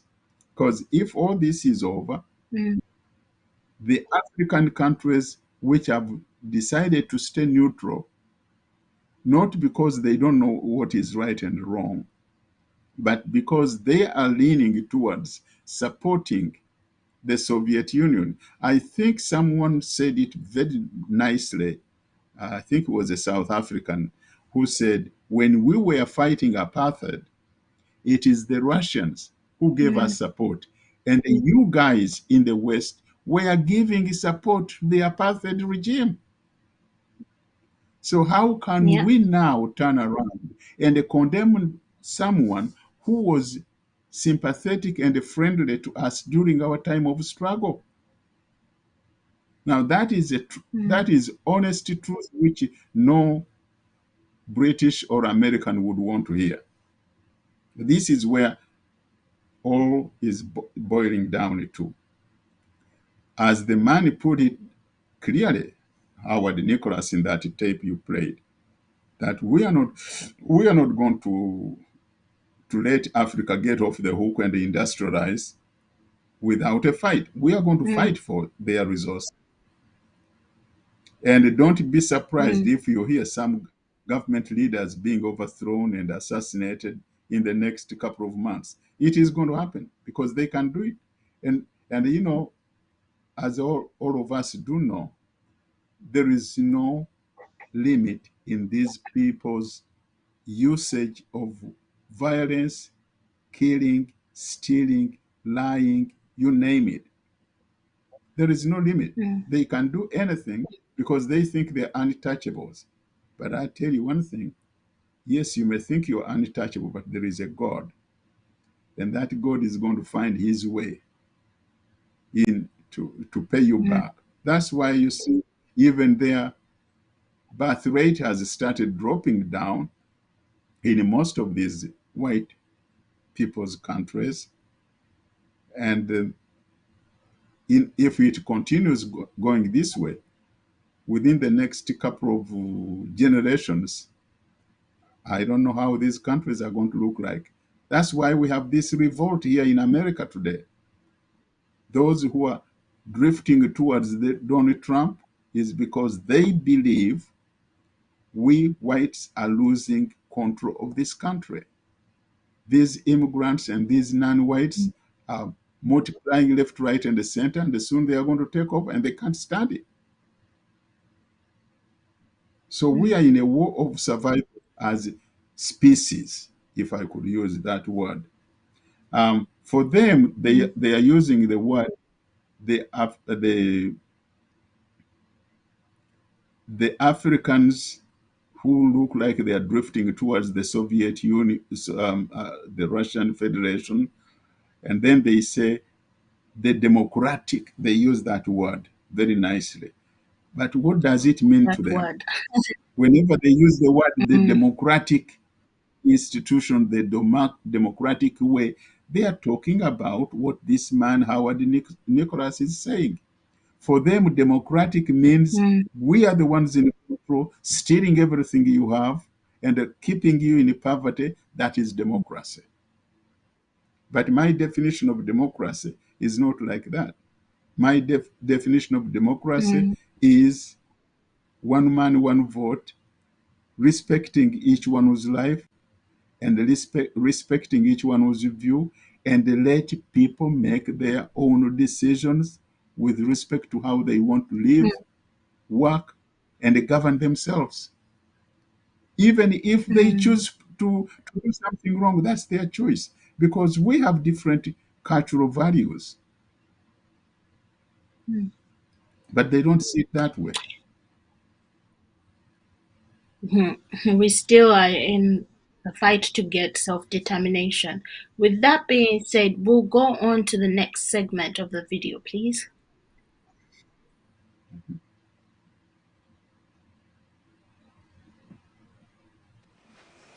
Very recent data showing emerging markets that produce raw materials against emerging markets that produce manufactures. And you can see now with the weakness in the global economy, it's the emerging markets, that's the red line, it's those countries that are suffering the most, the emerging markets producing raw materials. They're suffering the most. And here it translates into their currencies being butchered. Okay? The currencies are collapsing of these countries, and many of them are sub-Saharan African countries. Some of them are Latin American countries, okay, who also rode that same wave. They thought that raw material production was going to save them. But now they're facing terrible problems. And I'm sorry to say, it's just going to get worse in the next 2 years. It's not going to get any better. And this is what it does in terms of gross domestic product. It's the blue line you should look at. It's the blue line compared with the red line. And what we know is that blue line is really going to go down sharply in the next 2 years. Okay, so relative to the rest of the world, sub-Saharan Africa is going to suffer. Again, why? Because it's condemned to this raw material production. This is basically why. How is it condemned to that? Well, the first and most important is the economic structures. After colonization ended, we needed new structures to keep these countries where they were. Okay? And the first of those is aid. Okay? We give them aid. Aid for what? Actually, we give them aid to keep repressive regimes in power. That's all. Okay, we're not giving them aid for much more, except a little bit of infrastructure to make sure those raw materials get to the ports and aren't gotten out of the ground. But for the most part, we give repressive regimes money and power and guns to keep that system going. This is what it's fundamentally about. All the hypocrisy about transparency and democracy and bullshit like that, it's all bullshit. You know? And at least the Chinese don't enter into that bullshit. They say, we don't care about the whole political environment, we just give the money. Okay? And it's for raw material extraction, period. Okay? Number 2, and this was a very important one, still is, debt. I was telling some of my students today, was it today or yesterday, about Confessions of an Economic Hitman. You remember this? Have any of you heard of this one? Confessions of an Economic Hitman. It's a book written by John Perkins, who used to work for a very nebulous, opaque bank. No one had ever heard of this bank, but it was formed in the 1950s by the IMF, the CIA, and the American State Department. And it had only one job: to lend money to developing countries that were raw material producers in order to indebt them. Once you are in my debt, I control you. Okay? And this bank had 4,000 employees. But no one ever heard of this bank, you see. But it would go to country after country offering loans. And if the president did not accept the loan, they were killed. And he gives 2 examples of presidents who were killed when they did not accept the loan. You see, the lending is also very important to trap the country. It's very important. It's part of that process. I teach in Suriname. And Suriname in recent times had a huge foreign exchange reserve. So big they didn't need to borrow money. And then one of my students, who was very high up in government, he said, you know, the IMF is trying to convince us to borrow money from foreigners. Why? I thought, duh, you know, sorry about this, but, you know, this is the game. And in the end, Suriname did borrow this money because the IMF said, if foreigners lend to you, then everyone will think Suriname is such a strong economy that foreigners are interested in lending to you. You understand? Before Lula came to power, you know, the previous president in Brazil, Cardoso, his predecessor, took a gigantic international loan. No necessity for taking the loan. Why? Because once I catch you with the debt strings, I hold you forever. You are my prisoner. Okay, so debt has been this huge spider's web which has trapped sub-Saharan Africa and keeps them held there. Aid, debt. We have a third structure which is again not known by many people, but it's something that was put in place and continues to this very day, with no one discussing it. No one says anything about it. It is monopoly buying structures. This is for all raw materials and basic agricultural goods produced by developing countries. There are only 4 or 5 Western multinationals that buy all those goods. And they collude between them. So if you take any major product, these Western multinationals, they collude between them. Even if we go down to banana production, we had a PhD done here at the ISS, and the person showed that the 4 or 5 major multinationals, they collude, and in order to make sure their control is total, what they do is they force all the producers to produce the same uniform banana. You know, the crap you buy in the West and has no taste at all. You go to any developing country, you know how a banana tastes, don't you? There's so many of them, lots of varieties. but we only market one or two types, so we have control, you see. If you don't produce at the price I want you to produce, I go to the next country. You see, we get control. So these buyers, they impose that control, and they keep pushing the prices down and down and down. Okay, this is the game. No one says anything about it. There are no commissions of inquiry to say, this is illegal, what you're doing. The WTO has nothing to say about this.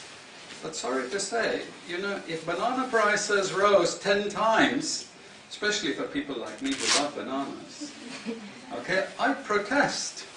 I like my living standards. Okay, it's the same with all the other raw materials, you see.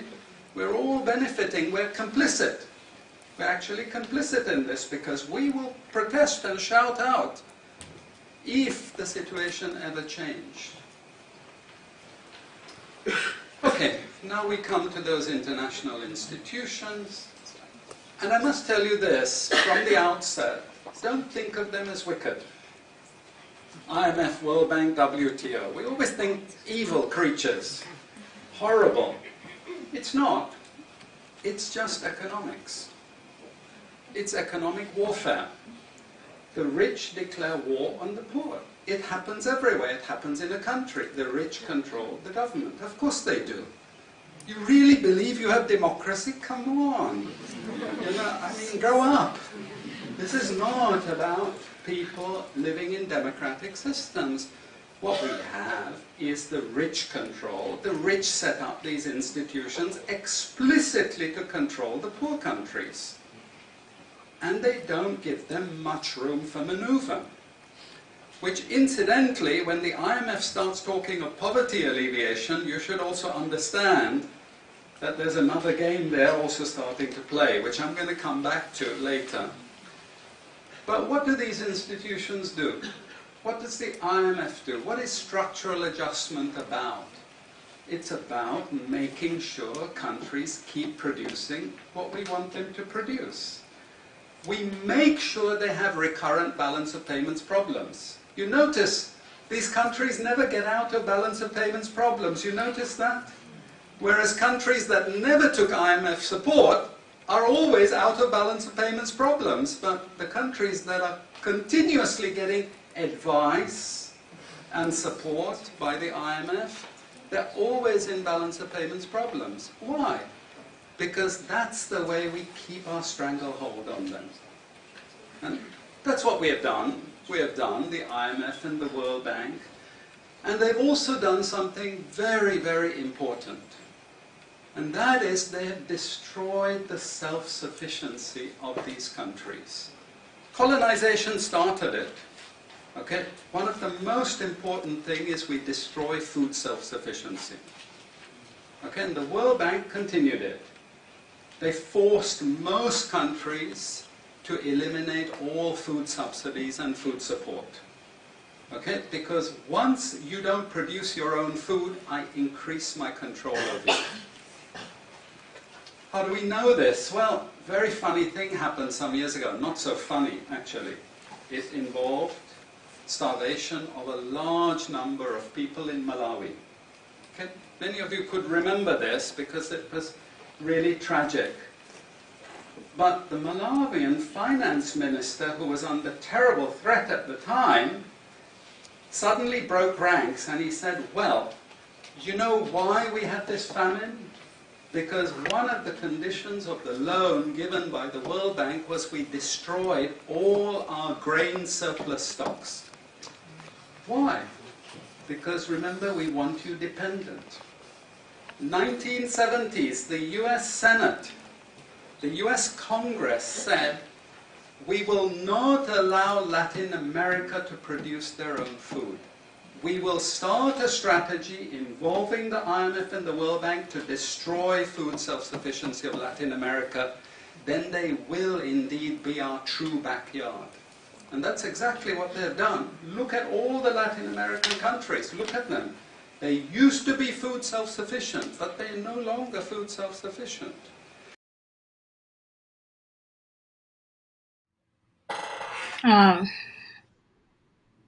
It's all said in that video. Mm? Unbelievable. Unbelievable.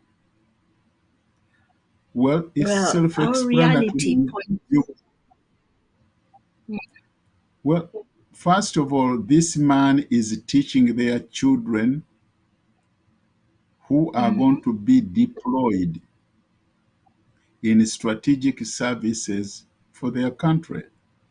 Um, Hearing him say, he said, here at the ISS, evidently that Mm-hmm. is the Institute for Strategic Studies at Georgetown University in Washington, D.C., where they trained Mm-hmm. uh, operatives in the CIA, in the State Department, and other sensitive government agencies.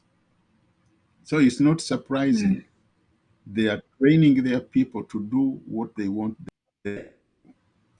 He has mentioned the Mm-hmm. economic structure. As we said earlier, what is the economic structure? Increase mining of resources out of Africa, as I read to you that stupid minister of mines in Congo taking pride in having allowed Australian company to come and dig out the minerals. Um, I don't know if you can see this clearly. Mm-hmm. That is strip mining. No. Now, imagine if this was at Nansana, they came and found the minerals there, and they are digging and leave that entire territory looking like this.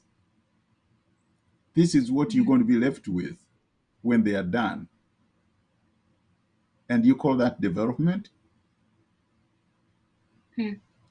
And you're proud of having allowed them to come in your country and they do this kind of damage to Nansana or Yiganga or Apache? Can you grow any cassava there? Museveni told us to eat cassava. Can you grow any cassava in that kind of damaged land? No way. Mm-hmm. What they want is to dig our minerals.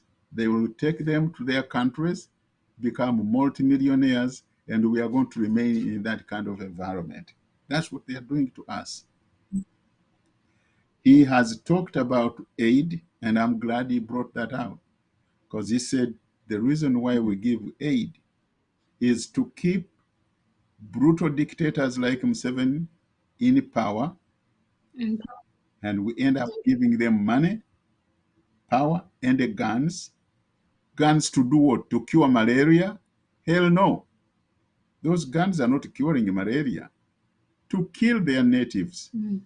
After all, when black people are killed, that's the few niggers of the planet. That's the bottom line Mm-hmm. here in America. And they are doing that very seriously and they are proud of it. They have no remorse. He says we lend money to poor countries after we have identified they have resources. And once we have loaned them this kind of money, we have them by the balls. Then we can dictate to them whatever we want. This is why they are so upset that, in spite of all that they have done to Africa, these Africans were bold enough to say, we ain't going to side with you when it comes to Ukraine. And that's a terrible blow to these people. And they are not going to let them off the hook. I'm telling you, these people are vicious. Those countries that refuse to side with them on this issue of Ukraine are going to pay a heavy price. So we know that foreign debt is one of the biggest trap they have used. He has mentioned that bank which was formed by the CIA, IMF, and the State Department. Yes, but you know what is so funny? I could borrow money from them if I want, because there is something I want to do which will help me uh, develop my business. For example, if I want to start manufacturing um, bicycle tires in Kalisizo, mm, I could borrow money and build that little factory and sell those tires and make more money and pay back the $100 I borrowed from them. In most cases, you mm. can't do it with these guys. They are the ones who tell you what you should borrow money for. And Yeah. if you look at all those billions that we have borrowed, you ask our people, where did you invest this money? You borrowed it for what? Mm, They have bought more cars for their military officers above the rank of lieutenant. They have built mansions for themselves. And you know mm, how glamorous those mansions they have built.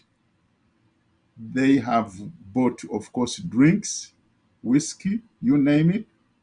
None of these products they have spent this money on are going to produce mm, anything, but they have been what we call in economics conspicuous consumption. With this kind of mm, expenditure, you are not going to be able to generate. You are they are counting, oh, we shall sell more coffee. Yes, we shall sell more coffee, but coffee is already overloaded because it is the sale of coffee mm, with which we can buy medicine, school books, all the other very important essentials. This is why in our country like Uganda, all those things are not available.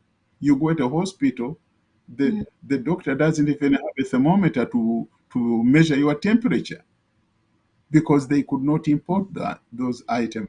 There is no money. This is where the problem is. In the first place, we have idiots in government whom we have to get rid of as quickly as possible for our mm. survival. Even, Yeah. leave alone this man we have now who is killing us left, right, and the center. But even the destruction Mm, of our country is enough that we should get rid of these people. This man has mm, talked about monopoly in buying. Well, you've just seen it a few days ago. Museveni was introducing this idea that only one person should be the sole agent of Uganda coffee. Now, mhm, before this, anybody could sell Uganda coffee. And why don't the farmers sell their mm, own coffee? After all, they spend all the time growing it. No. And they brings some little weird looking woman from, some people say Gaddafi's sister, say she's Italian, wherever she comes from, but she's not even African. She should be the sole agent mm, of selling Uganda coffee in a total monopolist. That is unacceptable. That's what this man is explaining to you.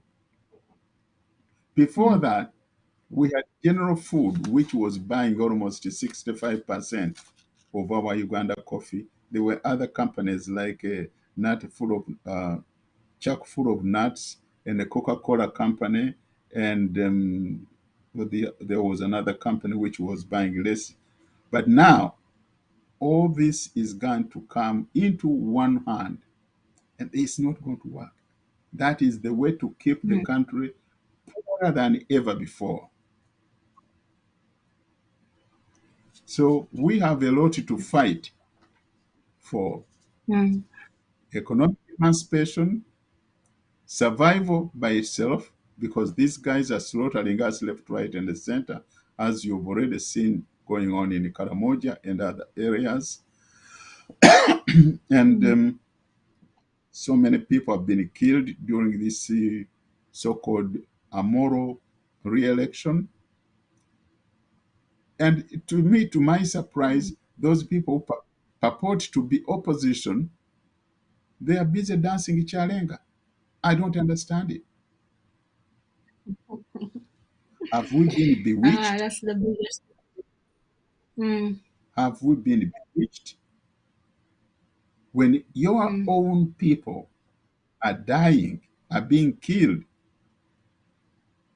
and you have the time to dance. I think this is the time to stop everything and first defend lives before anything else. mm, Yeah, we now know the snakes. If there is a snake, you hit it on the head. You mm, don't let it roam around in your house. What's wrong with you Ugandans? mm. And the man Well, used the as we word food. continue, Food. He mentioned about sorry. food control. You know very well the shortage of food Mm, in Uganda. When I grew up, we ate matoke from January 1 to January 1. Now, even in my home mm, area of Masaka, if you talk about eating matoke from January 1 to February 1, they say, mm, where are you coming from? It's unheard of. There is now a total food shortage.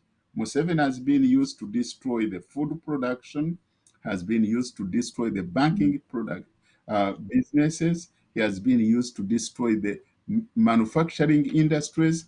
Those of you who are more than 50 years old, you may remember Jinja area was our factory town.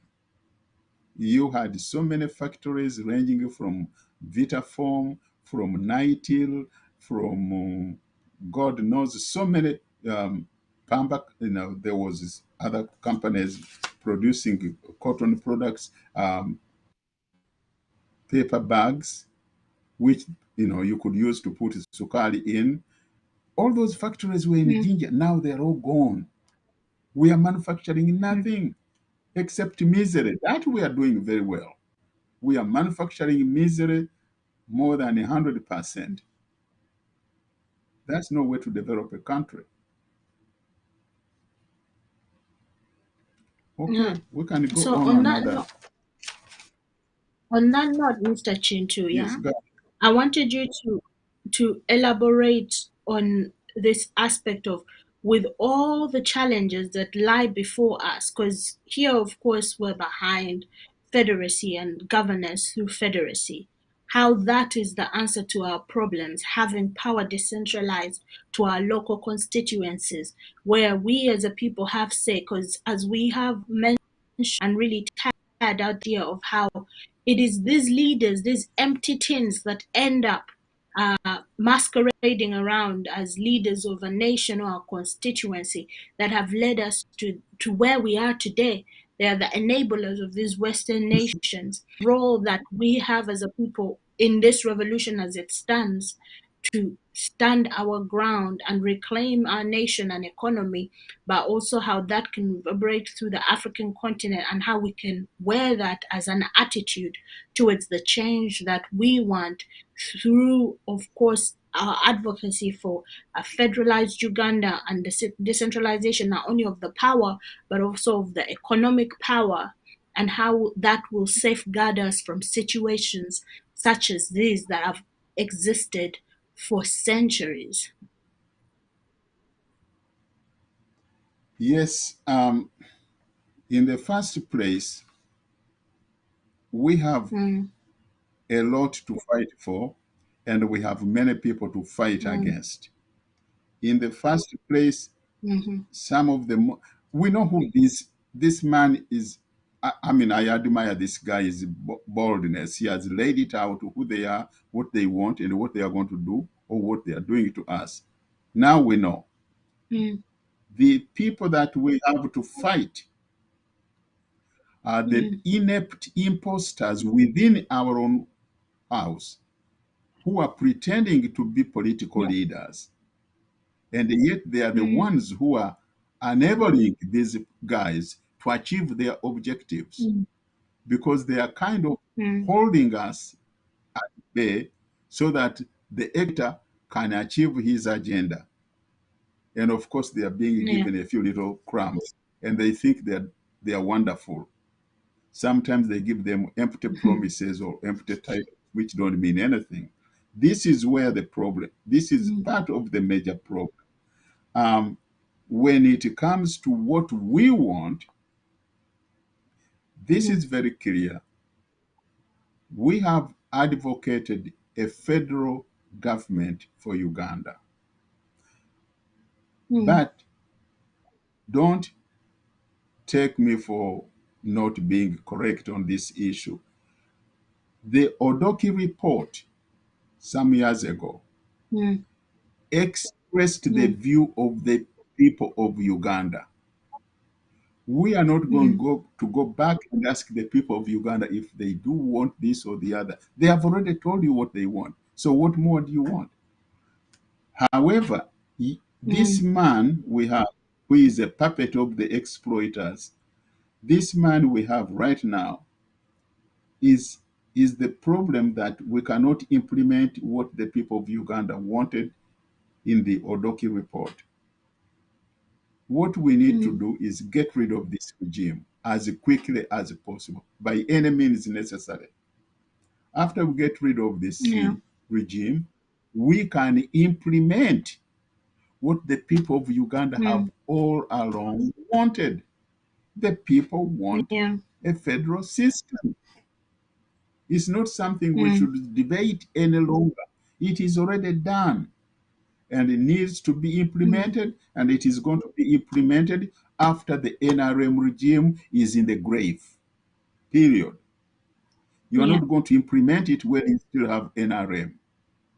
NRM has to be in the Mm, grave so that you can implement the Odoki report recommendations, a federal government. Now, with the federal government and implementation of everything that goes with it, power is going to be mm, distributed among the so-called federal states or districts, whatever you want to call them. And then mm, the people will be able to rediscover themselves and have value in themselves. mm, Because if you really belong to the federal government of Bunyoro, you start feeling proud of being a Munyoro and a Ugandan. But mm, right now you've been marginalized, that you're actually nothing. You are nothing being a Munyoro or a Choli or Rugbara, you are nothing. Because wherever you look, everybody is in Kurunziza, Hakizimana, and where is Okero? mm, Where is Obi? Where is Bega? mm, None. Where is Katuramu? None. Everywhere you look. So psychologically, it depresses you to the point of thinking that you are worthless. Even if you have 5 degrees, you are worthless. mm, That's why we had that man I quoted not too long ago who thinks he's wonderful because he has a BA honors from Makerere and is now the Secretary of Treasury, and he doesn't even know when to use the word elasticity when you are talking about economics. But we have better mm, economists to understand what is where elasticity can be applied. It's ridiculous. We have to get rid of these fools out of our government and preferably out of our country, period. They should go where they came from. mm, That's what we are going to implement. When the power is distributed in a different regions, different states, or different districts, people are going to find out who they are. And they are going to build a new Uganda as they feel fit. And I know mm, they have the brains, they have the resources, and they are not going to allow this kind of wasteful operation because the white man came and they told us, I'm coming with my machines worth 545 million. I'm going to dig everything I can find in Apache and leave you with this kind of mm, damaged environment that you cannot even grow corn on it, you can't even grow cotton on it, and you can't even graze cows on it. I mean, totally damaged. This is what is going to befall to us if we allow these nincompoops to continue ruling our country. mm. So, Mr. Chintu, can you elaborate a Yes. little bit more further? Because on the point of there will be self rediscovery and re empowerment, but on the economy, I think for our viewers to understand that when the power economically is returned to the local level, what benefit that will be to us as a people who would have, been a part of this revolution and as safekeepers of this revolution as well. Because once it happens, we have to still safeguard and protect what we would have gained. How then the division of the economic power back to us locally will improve our access to the resources within the nation Yes, from an first of all, economic point of view. Uganda is an agricultural country, Mm, and agriculture could be yeah. used as an engine of growth. Agriculture, Mm, although this man has explained that you are not going to develop by simply being a producer of agricultural products and mining minerals out of your soil. Yes, but agriculture can be used as an engine of growth. Um, a clear mm, example is if we use the agricultural product like cotton, we can grow cotton. I know Busoga and Lango and many parts of Buganda are very good producers of cotton. We can start manufacturing products out mm, of our own cotton. What, as I said one time, we used to export 40% of our cotton and utilize the 60% of our cotton production in ginger, in mm, Nightil, and the leather spinning mills. Now those mills were all destroyed by Museveni's regime. mm, We need to rebuild those uh, spinning mills so that mm, we can utilize as close as possible to 100% of our cotton production. I would say we can achieve mm, that 100% within a few years. Then we will be producing our cotton. The farmers would have their own cotton union, cooperative union. The cotton would be mm, spinned, and we can make um, clothes. We can manufacture bed sheets, towels, shirts, mm, underwear, sanitary products, curtains, you name it. And we have a ready market because we have 45 million people in Uganda. Can you imagine? That's a ready mm, market for our cotton products. And once we start producing those cotton products, they are also spin off. There will be mm, people who are going to make wrapping materials. There are people who are going to make threads. And then there are going to be people mm, who probably have um, sewing machines that will be manufacturing these items. You can have a pool of sewing machines whereby about 100 people are running those machines to make towels or bed sheets, wrap them, and then there will be people who are involved in the business of buying them on wholesale, and they transport them. Let's say the mill is in Ginger, as it was.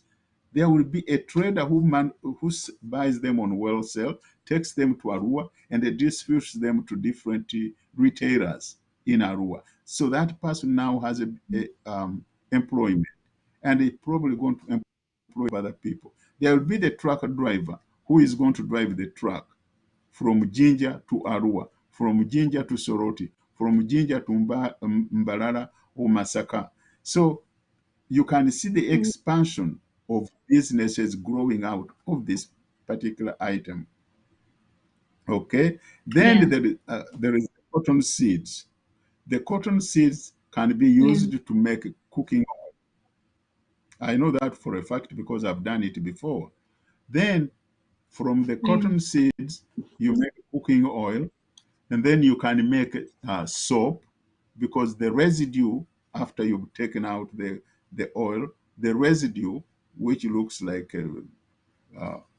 heavy grease, very heavy grease, you can use it for making soap, and we could be making those bars of soap out of it. And with that, there would be people who are employed or who are dealing in this business of distributing soap in different parts of the country. That's more employment coming out of our cotton. And I mentioned at the other show that the seed cake, after you've taken out the oil, the seed cake is used in feeding dairy cattle so that they can produce more milk. Since we don't have a highly developed dairy cattle business in Uganda, probably the people in Kenya might have a better industry. If not, we can export it outside Uganda or outside Africa. And that will bring in foreign exchange the same way as coffee does. So you can see all those spin-off businesses. Now, when you are in the federal system, the federal government is going to be very much interested in this kind of growth because it gives them a source of revenue so that they can serve their people. mm, It gives their people employment so that they can have income mm, to pay taxes and everything else. It gives them even the pride of saying, we are doing something. And the federal government at that level is going to be so much involved in developing region or their area's economy in a way that is appropriate to their culture, their resources, and their potential um, capabilities. For example, the area of Koki, which is not too far from where I come from, mm, that area has been identified as a potential area of growing grapes.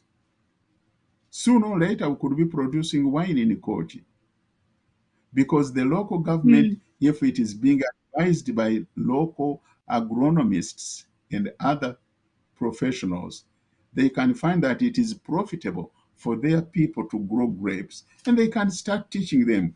By the way, when it comes to teaching people some of these skills, besides growing grapes, even animal husbandry, the federal government can jump in and say, we are going to give you a study tour to Spain or mm, Portugal or France so that you can observe how those people are growing grapes. And I can tell you, we have a lot of money that we are wasting in nonsensical things, taking their daughters to Germany to give birth when we don't even know who mm, was the author of the book. You know, so spend this money mm, profitably by airlifting 5 people from Koki to spend 3 months in Portugal or Spain. We can arrange with that country's government. They can go in the villages and spend time with a local farmer and see how he grows those grapes. Then they come back and they become professional grape growers and they can make good money and earn a living. Um, mm, I met a man in Nairobi who is raising turkeys, but he told me most Africans are not keen at eating turkeys, but he spends more in export. So I asked him, where do you export them? He said, I'm exporting most of them to Israel because the Israelis, mm, just like Americans or Canadians or, Muzungus in England, love to eat turkeys. I said, yes. And how much are you making? He said, my income is an average of $150,000, not Kenya shillings. His income is, he said, I average $150,000 a year by exporting these turkeys. And he's a farmer. He could be a farmer in Nakaseke or where Bujuko or Leader. He yeah, could raise those turkeys. You don't have to have a PhD in agriculture to raise turkeys. All you need is to know how to do it. And you could, if you are not going mm, to sell them in Uganda, you can export them overseas. These people will buy them. Wouldn't that be nice to see a man from Kidera building a very nice house, driving a nice car, and he's a farmer raising turkeys, and he's selling them to Israel or to Greece or to Italy, wherever. This is mm, this is where the local government is going to be involved in developing this kind of ambitious, productive, foresighted people, and they can be given assistance. Then the federal government jumps in. mm, As I said, the federal government will jump in to organize a study tour of these men. We talked about making mm, towels, making bed sheets, making curtains out of our cotton. We could pick these guys from wherever they are, send them to Pakistan. I remember one speech I listened to by Julius Nyerere. He said when he was in Tanzania, he believed that the word factory means a building of bricks, concrete mm, floors, electricity, wonderful windows, and wonderful roofs, like white people do in America or England. But when he went to China, he found that people had factories in a building that looks like the local buildings we live in somewhere in Dodoma or Shinyanga. And they are producing mm, something, selling those things to other countries and making good money. That's what we call cottage industries. He said, when I went yeah, back to Tanzania, I told my people, no, no, no, we have to change our view. You can have a little factory. It doesn't have to be the big one like they have in California, but it mm, can be in a simple building like you have here, and make a factory that could make barbed wires, which you are going to use on your farms, like a fencing your garden. You don't have to have a huge building with electricity and the windows and the high roofs and all that stuff.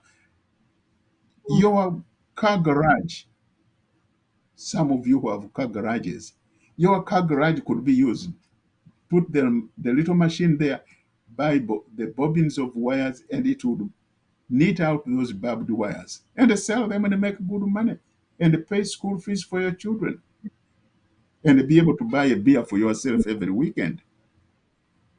You see, mm, this is where the local government is going to jump in and help these mm, people because I think a local government, besides having the chairman and the speaker of their Lukiko, you are going to have someone mm, who will be in charge of economic development for this local government. And that is going to be the job mm, of the economic development officer for Busoga, economic development officer mm, for Sebei. This is going to be his job. He's going to be advising his people, mobilizing them, bringing in experts to come and teach them how to do this. And then at the end, mm, they can converge with the federal government, say, now we have these people who have already demonstrated the capability of making towels. By the way, towels are, from what I mm, learned from experts, they are the easiest material you can make out of cotton. Take them to Pakistan, let them mm, spend a month there. It doesn't cost us too much, but the benefit we're going to get out of it are great. They will see how those yes, towels are being done by those local Pakistanis in the villages. And then they mm, come back to their home area and they say, hey, now I know what to do, how to do it, and they are going to prosper. That's what we call mm, development from the bottom.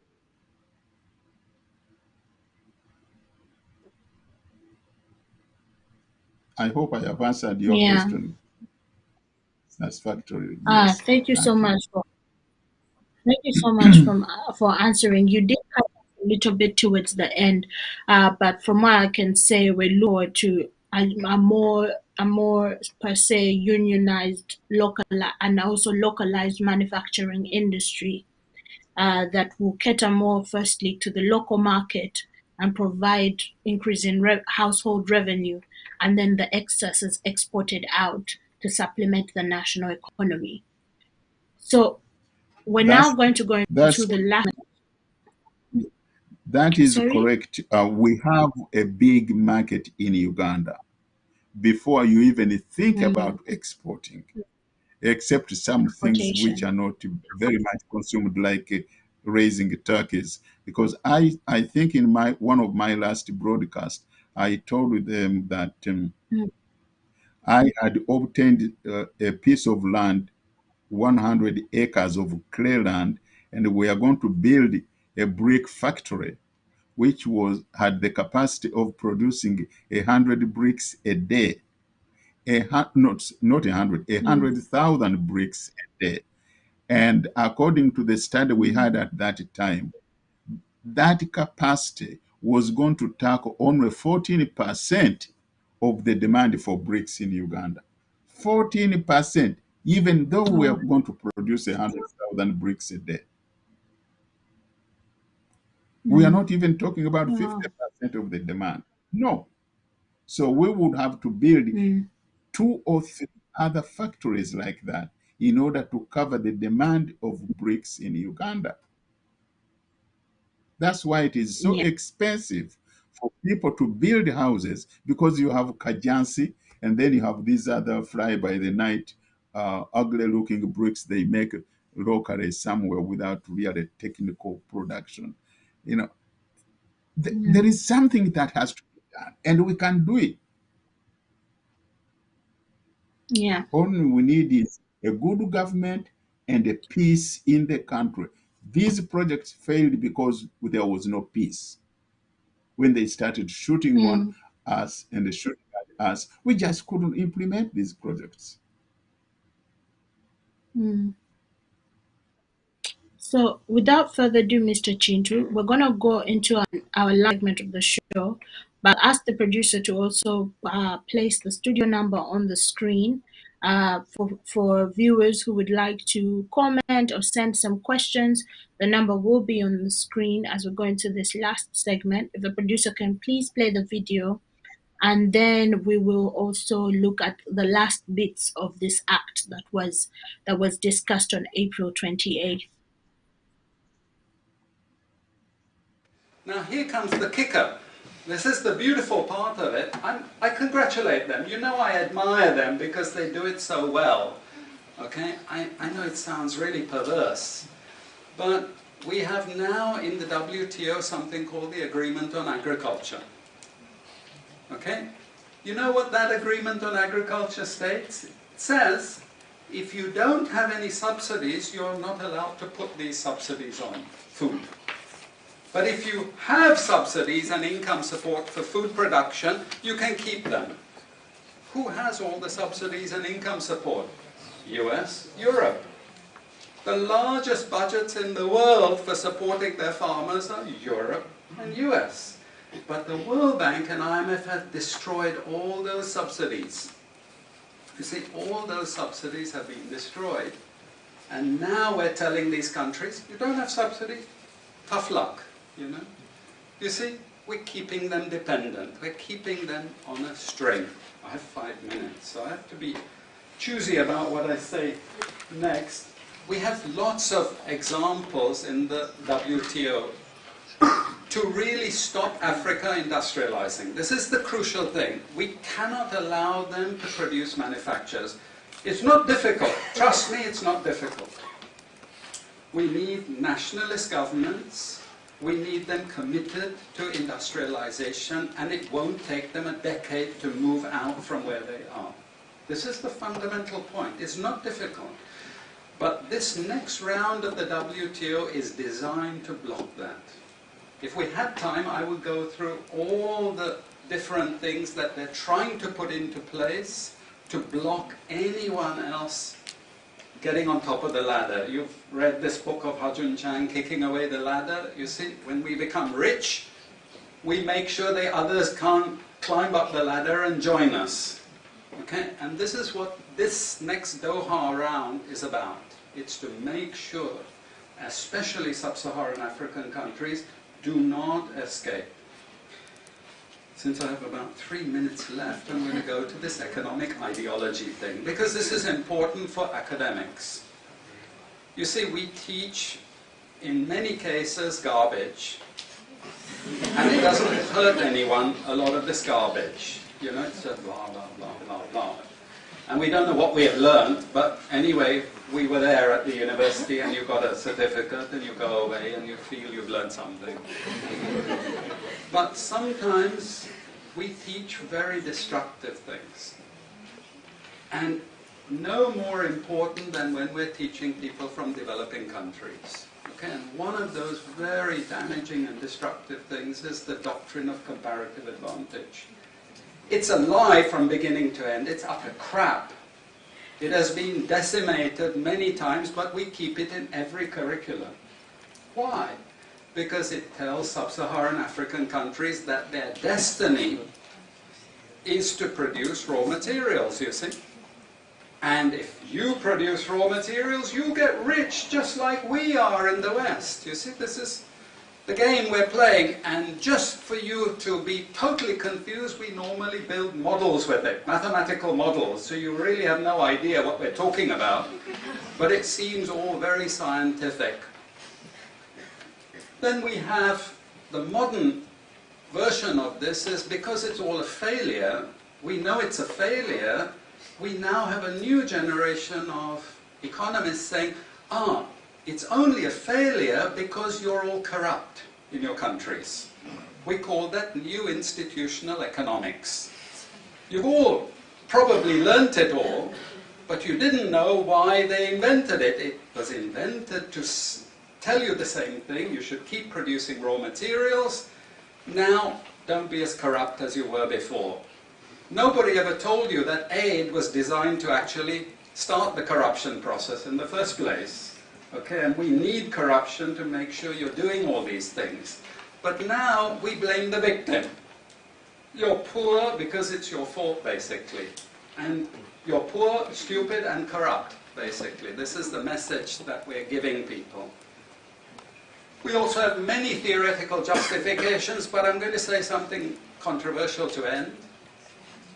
And she's happy that I'm ending because she has to discipline me. And that is, there are also what I call more enlightened approaches, but which are also potentially destructive for sub-Saharan African development. And this is where I come back to the IMF and the World Bank. You see, now they're all into poverty alleviation. They want you to concentrate on redistributing income, and it's something nice. You're young people, you're socially conscious, you're aware. You don't like all this injustice. So you gravitate towards what we call pro-poor strategies. But actually, I'm sorry to tell you, that is not what Africa needs. Africa needs aggressive industrialization. When China was a communist country and we had equal distribution, who feared China? Who took them seriously? They weren't even the size of the Netherlands. But today, I can't open an internet site, I can't open a magazine, I can't open a newspaper without China, China, China, China. And we know what has built China is not socialism or communism, it's capitalism, guys. It's manufacturing, it's production. This is what creates employment, this is what created jobs. I'm not pro-capitalist, but this is the reality, and unfortunately, we're now going to get caught with the good cop, bad cop. The good cop is now IMF saying, oh, you must concentrate on poverty reduction and income redistribution, as long as we can take you away from industrialization. This is the crucial thing, you know. I leave it at that. And I'm sorry I took so much.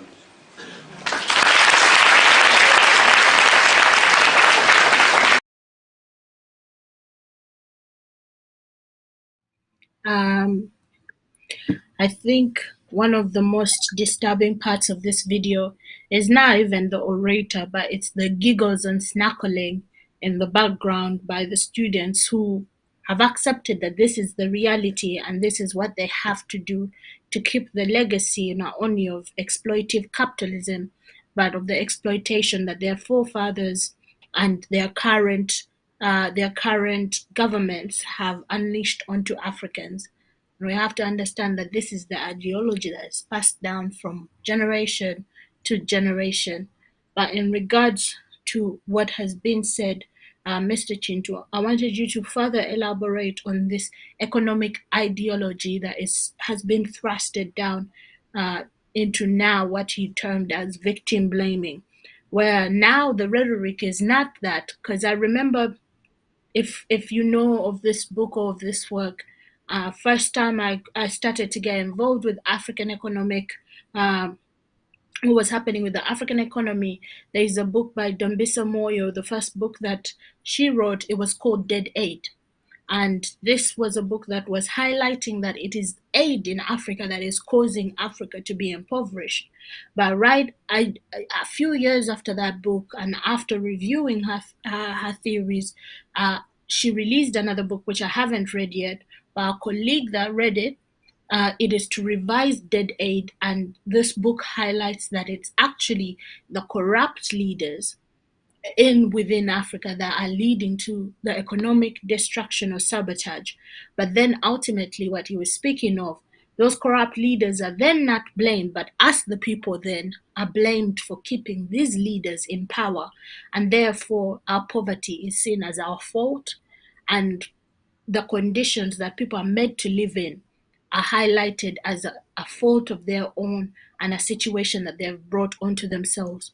But the reality is there is the hidden hand or the invisible hand behind that manipulates this not at only a local level, but also at a global level. If we can delve into that topic more, so that people can understand your impoverishment or your financial situation is not solely determined by you, but is determined by the global economy that is spearheaded by ideologies such as the gentleman has presented in today's video clip. Yes, unfortunately, I have not read those two books you have mentioned. However, what you've said is very much in line with what this gentleman has explained. He said, we give them aid in order to keep the dictators in power, to corrupt them. Then we give them the guns and the money. That is why you find all these people are filthy rich with a lot of fat accounts overseas, not within Africa. So, whatever these books you're talking about, they're explaining exactly what this man has said. And he said that Mm, if Africa is going to improve, it needs nationalistic governments which are committed to a mm, dynamic industrialization policy. All right? But mm, he cautioned WTO will make sure they will block any effort of these African countries to mm, industrialize.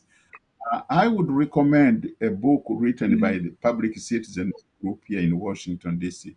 It is called uh, Whose Trade Organization. I have a copy of it here. If I can't find it quickly to show it to you. It says Whose Trade Organization, using the initials WTO, which is World Trade Organization. This and another group called GATT, General Agreement of Tariff and Trade. yeah. Those are the Mm, what we call it, the gate dog guards of this capitalistic exploitative system. They are the ones which are used to make mm, sure you do not industrialize, to block any effort that you do not have access to fair trade deals, to determine what you are going to sell at what price. You see, Africans made a mistake to accept these things like the International Coffee Agreement. How can you tell me you are going to mm, sit somewhere in Geneva or Paris and they determine me, a Masaka coffee grower, how to sell my coffee? mm, If if there is anything that should be yeah. called international coffee agreement, it should involve with the coffee growers telling you, the buyers, what, how, and when we are going to sell you the coffee, but not you to tell us how you're going to buy it, at what price you're going to buy it. No, that is unfair. So World Trade Organization is a very, very dangerous institution as far as our African development is concerned. When you read that book, which I have here, and I've read it over and over, you can understand how evil these people are. And this, these are the problems we are faced with. The man talks about comparative advantage. Oh my God. Any student who has been in a university and they took economics 101, one of the things when you are doing macroeconomics, that's one thing they teach you. And they teach you concentrate on what you can do best, and the other people concentrate on what they can do best. Okay, you are a Masaka coffee farmer. Don't look at anything else. Just concentrate on growing a coffee. The the British are going to concentrate on making, manufactured products. You sell your coffee and you buy their manufactured products. That is comparative advantage. If you can produce tobacco, you don't even grow maize or bananas or sim. No, concentrate on growing tobacco, sell as much tobacco as possible, and then buy whatever they produce outside and use it. Now, then you're going to find out that they are the ones who are going to turn around and say, oh, by the way, I was going to give you, last year I was giving you $10 per kilo. No, things are not going very well this year. We are going to give you $6 per kilo. But they are not going to say the same thing about the Honda you are buying or the Mercedes Benz you're buying from. They are not going to say that, oh, last year we were selling it at 500,000, now it has dropped down to 250,000. No, their prices are going up. In other words, you have to produce 10 times as more bags of coffee to buy one tire for your car.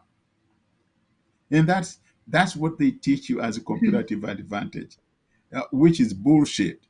And he's right. He said we teach kids bullshit, and I agree with him because I've had a lot of that. I remember in one of my graduate classes, I argued with my professor because he was telling us bullshit. And when I stood up, I was the only African in the class, by the way. He looked at me, he listened to my BS. He said, Mr. Kintu, that's why your countries are underdeveloped. That was the answer he gave me. Because I told him, oh, that was bullshit. It's not relevant to our countries. He said, that's why your countries are underdeveloped. And I said, thank you. I got it from the horse's mouth. So, I don't even know what to tell you. But this man has talked about poverty alleviation. That is one of the biggest bullshit that he could ever mention. There is no such a thing as a poverty alleviation. Yeah. If you've read those, I, I couldn't even get hold of that part where I discuss it in my book here. Um, they have made wonderful promises, and the new millennium poverty alleviation, we are going to distribute wealth from the rich countries to the poor countries. And my question is, how are you going to do it? Which channels are you going to use? Because first thing, you are getting all this wealth, milking these African countries. Only if you stopped milking them. Like France milks $500 billion a year from Francophone African countries. If you just stopped that stealing, Yeah. those African countries wouldn't be asking you for a penny. But they are now in poverty because you are milking money out of them. And this is one of the reasons why people like Magufuli were killed. Because Magufuli said, Yeah. I want to check and see which companies, which rich people are not paying a fair share of their tax obligation. When he dug into that with an aggressive and a brutal approach, Billions of money were found out of nowhere. And then he said, with all this money in our pocket right now, why do we need to go and borrow? When he refused to borrow, that is when he signed his death papers. Because they want you to keep a strong rope on your neck. You are constantly borrowing from us, and we can dictate to you what we want you to do. This is what this man has been explaining in this tape. But when Magufuli said no, they said, okay, you've signed your death papers. However, if we were united on a continental level, not these Balkanized Yeah. countries, Burundi, Rwanda, Tanzania, whatever, Comoro Islands, if we were one united, strong voice telling these hyenas from overseas, you are not going to take our gold, you are not going to dig our oil, you are not going to take our uranium, our copper, cobalt. We are going to dictate to you which price and how they are going to be handled. They wouldn't be able to squeeze one Yeah. Magufuli because they would be looking at a large, Magufuli is just a small portion in A the whole. large group of united Africans.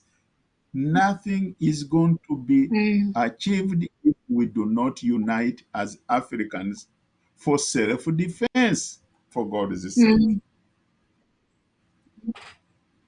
mm, And of course, mm. let me add on Thank one you. other thing too. They have been encouraging or Of course. blindfolding our African leaders that you should increase investment, foreign investment, open your markets to foreign competition, reduce government control of the economy, which is another phase of bullshit, because this country I am in has the biggest subsidy to agriculture. They give, I cannot go into the details, I have them right here at my desk. The details of how they have Mm, organized an agricultural subsidy to the point that there is a bottom line. No farmer in the village can fall through. So even these things mm, called foreign aid is a subsidy to farmers.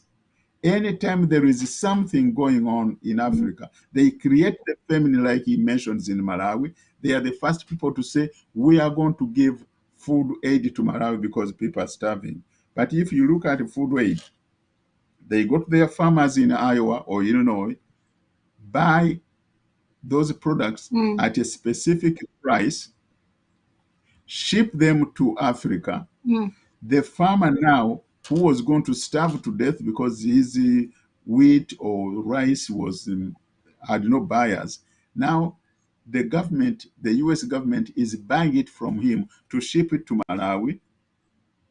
And then when they get to Malawi, they tell mm, them, we are giving you food aid. Then they destroy the food production within that country. And they are not even helping other neighboring countries, because what they should have done is buy food from neighboring countries and they give it to Malawi. But they don't want that. It has to mm, come from Iowa or Illinois. mm, They take it there, they destroy the local production, and they make that country dependent upon mm, food aid to the point that we really become beggars. This is nonsense. mm, We shouldn't be beggars for food. And if we had organized system, we would, if there is a shortage of food, like I would say, if there is shortage of food in Masaka, we can get food from Ginger, but we don't have to come to America to get mm. it. And then the Ginger people would Yeah. be boosted up in the same way as these white people did when World War II was over. You know what built America? When World War II was over, Western Europe was totally devastated. The so-called Marshall Plan Mm, revamped production of mm, everything from toilet papers to food, shipped them to Europe, and sustained them to a certain level so that they can't be starving and poor. And at that time, America's economy jumped. The Europeans built themselves up, and then they turned around and started milking the colonies. That is why countries like Portugal, if you go to Portugal and drive around that country, as I have done, they got nothing. But they have a very good standard of living. Yeah. You know what is sustaining them? Brazil, Angola, and Mozambique, which they are milking daily. Spain would be in trouble if it wasn't Mexico and those little countries like Guatemala, Honduras, you name it. And they are still milking Spain. I mean, milking those countries to sustain themselves. That is why Hugo Chavez was castrated and they killed him, because he woke up and said, if Spain is our mother, which mother takes bread out of his child's mouth to feed herself? He said, no, we got to stop this nonsense because they're playing on our brains. And they said, you got to be killed. And they killed him. That's why Venezuela is not very good in good books with these hyenas. Yeah. Thank you so much, Mr. Chinto. I guess the only thing that I can add to your submission is our solidarity for self-defense is essential and needed, because our enemy has a solidarity that has managed that has helped them keep stagnancy and exploitation.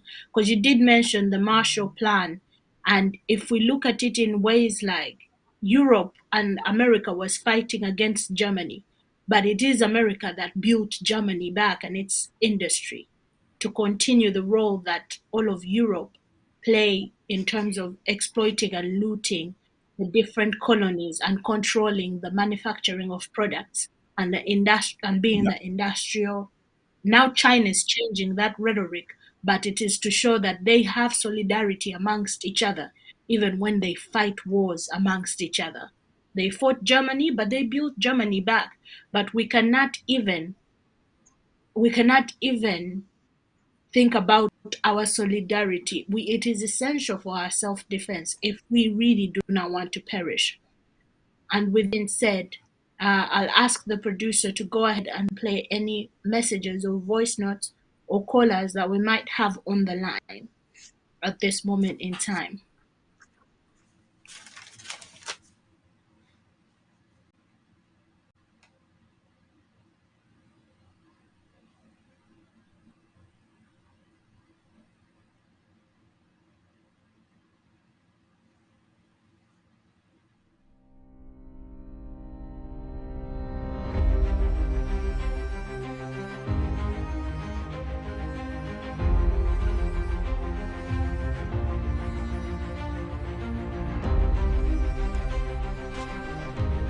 The importance of a federal system of governance in Uganda.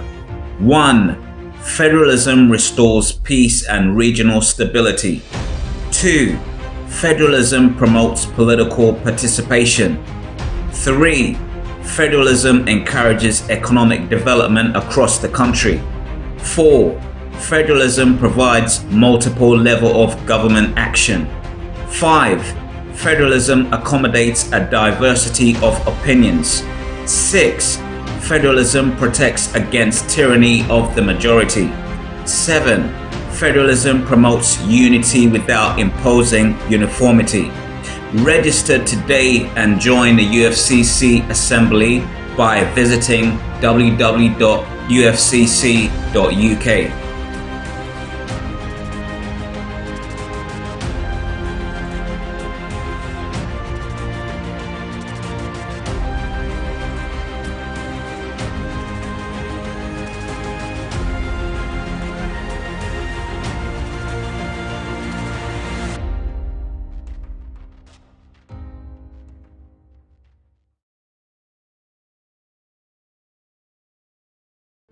Dr. Andrew Kwame Ture was born on 30th January 1945 in a small town known as Nkokonjeru in the Buganda region. He is regarded as one of Uganda's forgotten heroes, a true nationalist, whose love for his country sent him to an early grave. He was a lawyer and professor and had many accomplishments since 1971, with many of his accolades attained from his education and political experiences, both nationally and internationally. Significant is his doctoral dissertation titled Congolese in Uganda, which has awarded him an internationally recognized terminology now used in criminology. He joined several political organizations, including Uganda Freedom Movement, UFM, which he was the leader, the Uganda National Liberation Front, UNNF, later joining the National Resistance Army, NRA, which had once been his organization's rival. Dr. Kayira is regarded as one of Uganda's forgotten heroes, a true nationalist whose love for his country led to his premature death. He was just 46 years old when he was assassinated on 6th March 1987 during a dinner with his close friends and 3 female acquaintances. His killers have never been brought to justice.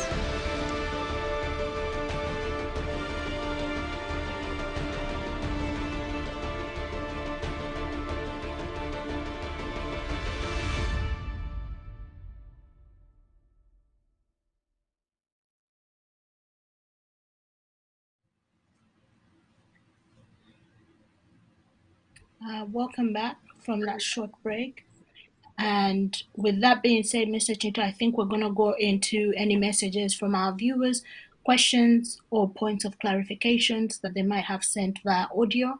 If the producer can go ahead and start with those.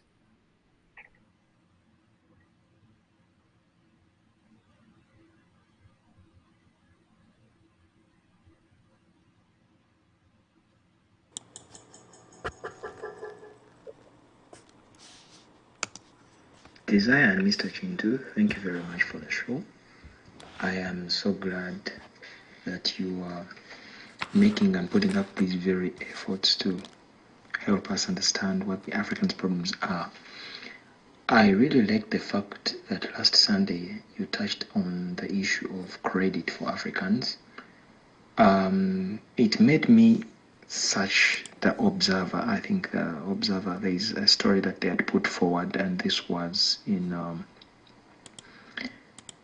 it was in November 17th, 2021, and the title of the topic from the Observer was that unless you're a thief, no genuine business thrives in Uganda.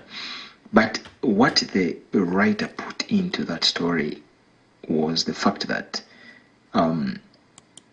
globally, it's claimed that African banks are the ones that make much more profit.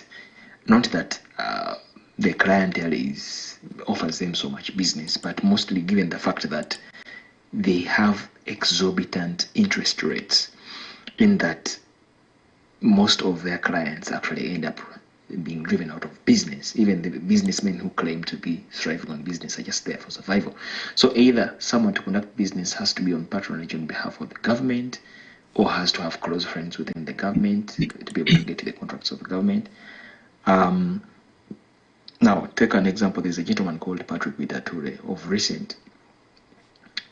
He owns a couple of assets like Protea Hotel, Simba Telecom, but he got a loan from South Africa. I think it was a $10 million loan in 2014. And he has failed to pay back this loan. Not because probably he has failed, but it seems that now they are using the unscrupulous business people who tend to borrow from abroad. And then when it comes to paying back, they start claiming that, there are no laws in Uganda that cover you as a lender from abroad. So I entered into this agreement out of error. So the writer actually also got to quote the fact that Centenary Bank is the only indigenous bank now in the market. So I am seeing that the presentation last Sunday was really on point, and thank you very much for the research that you always put in trying to fight for the African people. The World Bank and all financial institutions have really held us captives through their agents, and we don't know if we could get a breed of African leaders who could try to be on point and deliver us out of this bondage. And because there is another issue right now, there's about this monkey pox or something like that, and they're claiming it's in Europe and USA, but the pictures they are putting online Africans having it, and no one in Africa has actually reported an outbreak of that. You know, so these guys portray us as second-class citizens in a way. Because I was wondering if they're saying that this monkey, whatever, has there's an outbreak in North America and Europe. Why don't they put pictures of Europeans or white people? I mean, whose skin has been touched and what and what? But they depict Africans. You know, Kugamba, it takes me to the point that it was just a blessing that coronavirus didn't come from Africa. Otherwise, they would have trampled on us. Thank you very much. So, Mr. Chintu, would you like to? Yes. Oh, go ahead. One thing, as you heard this Professor Nicholas was telling us, that they are using the concept of monopoly as one of their strategies to keep Africa underdeveloped and poor. Now, there is a conspiracy to control credit, because they know, as I said at one time, that credit is to economic development as air is to life. You cannot survive without breathing air, and you cannot develop an economy without credit. That, that's it. That's a known fact, except those who don't understand economics. That is a fact of life. Now, they have made sure that they control credit and they control capital. Don't you dare move into that zone whereby we are the only kings and we want to remain the only kings. That's why I brought you the example of that trade with a company in Ginger in Busoga trying to buy small Caterpillar, small tractors from John Deere. We can play their game and outwit them.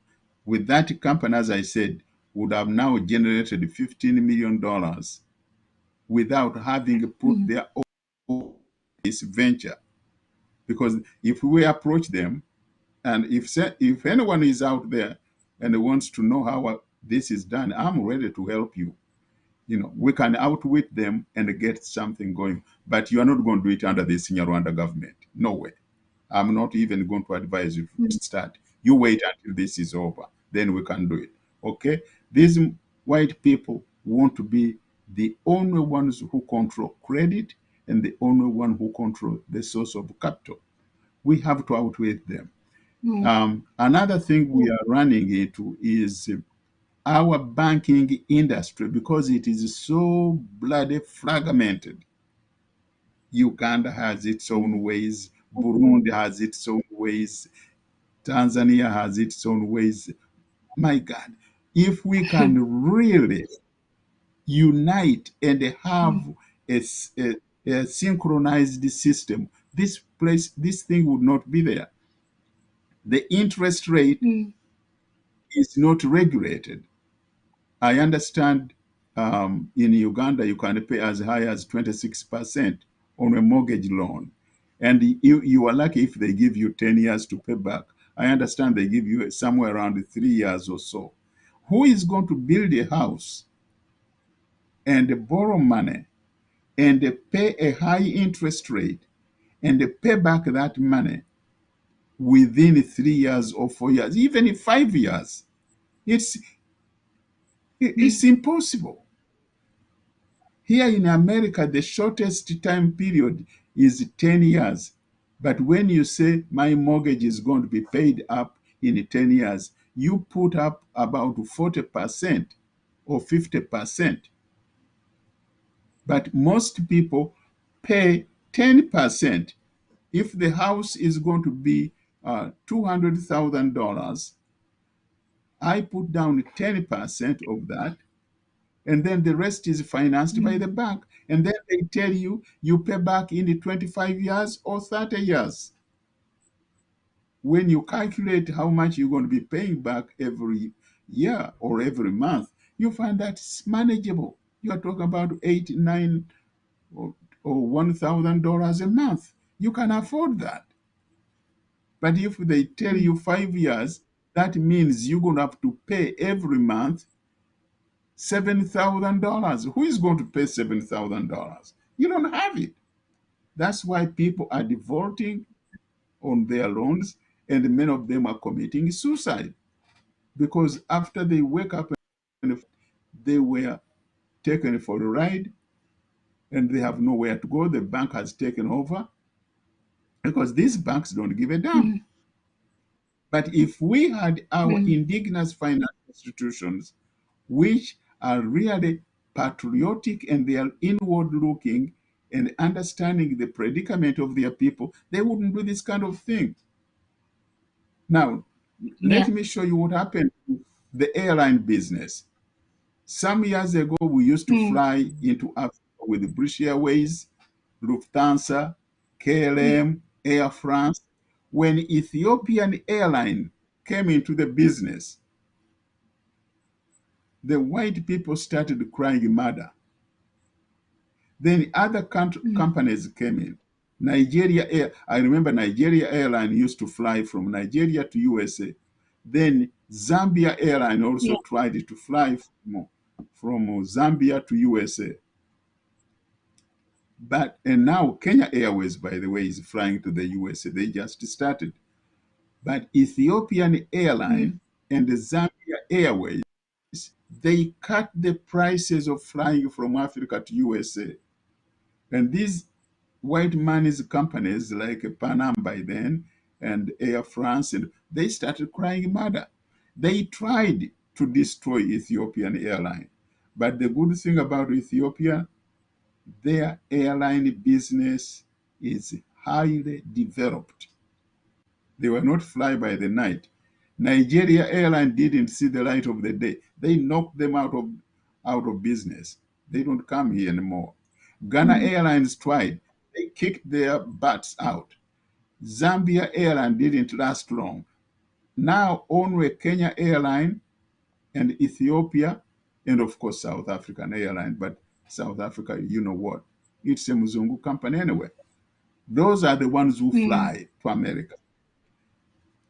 And the prices on those airlines are different from what you would pay on KLM or Air France. Now, KLM has tried to compete price-wise, and they are still struggling. However, this is what I'm saying. Be it in the airline business, in the banking business, we are going to assert ourselves. But we must be aware. We are asserting ourselves, but we are asserting our foot in a den of hyenas. Don't think they are little puppy dogs. They are going to bite you. Maybe wear some very strong gum boots or rubber boots or leather boots so that they don't bite your legs. Honestly, be prepared for a fight. As the man told you, we are not going to allow Africa to develop without us putting up a fight. They are going to fight. The interest rate must be controlled.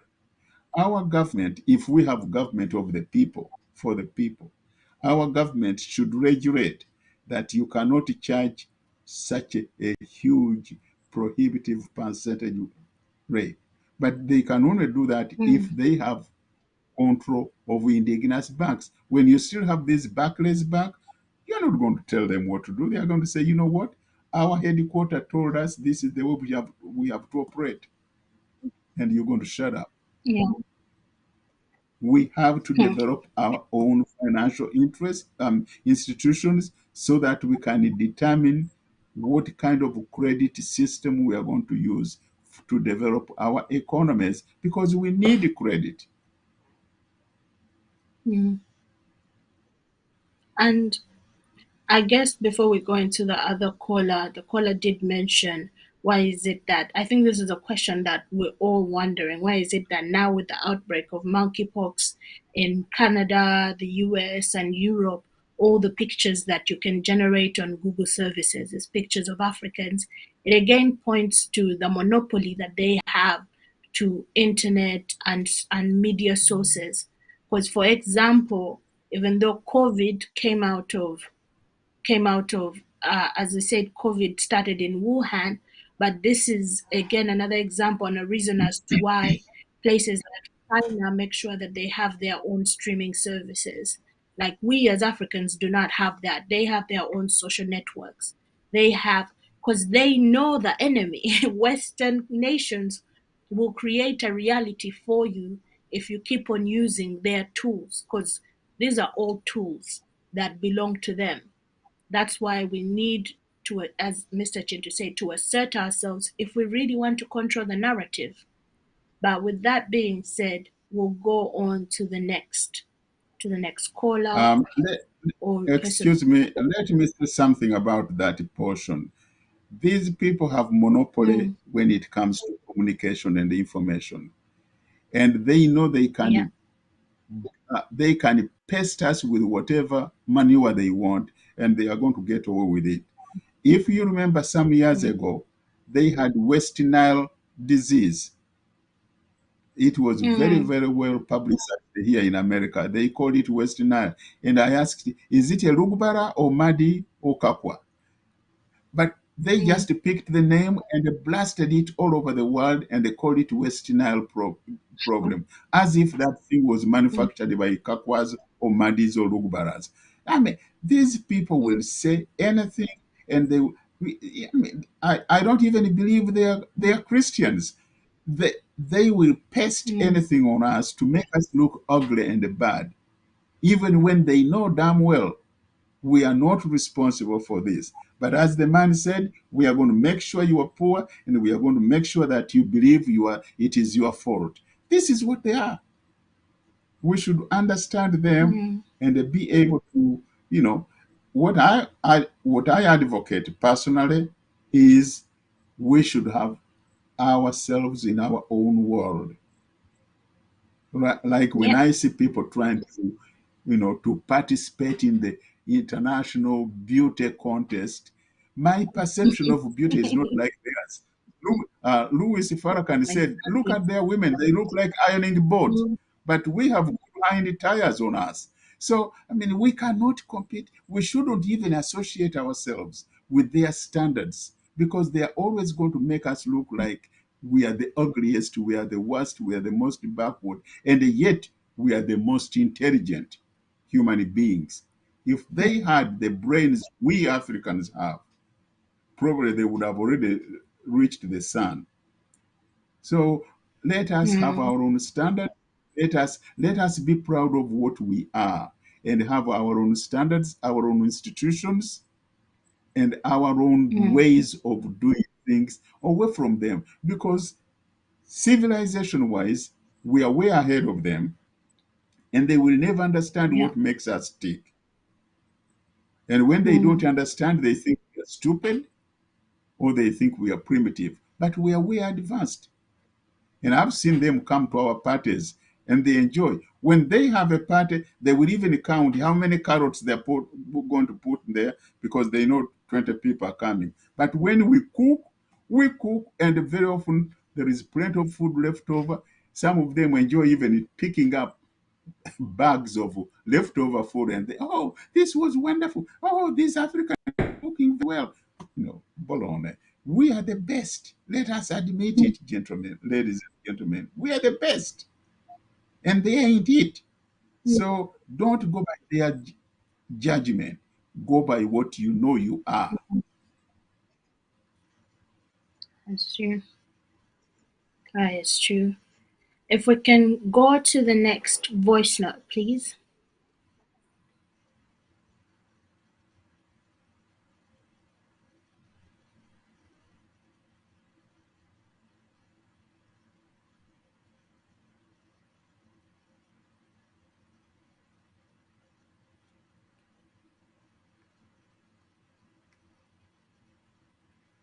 Oh,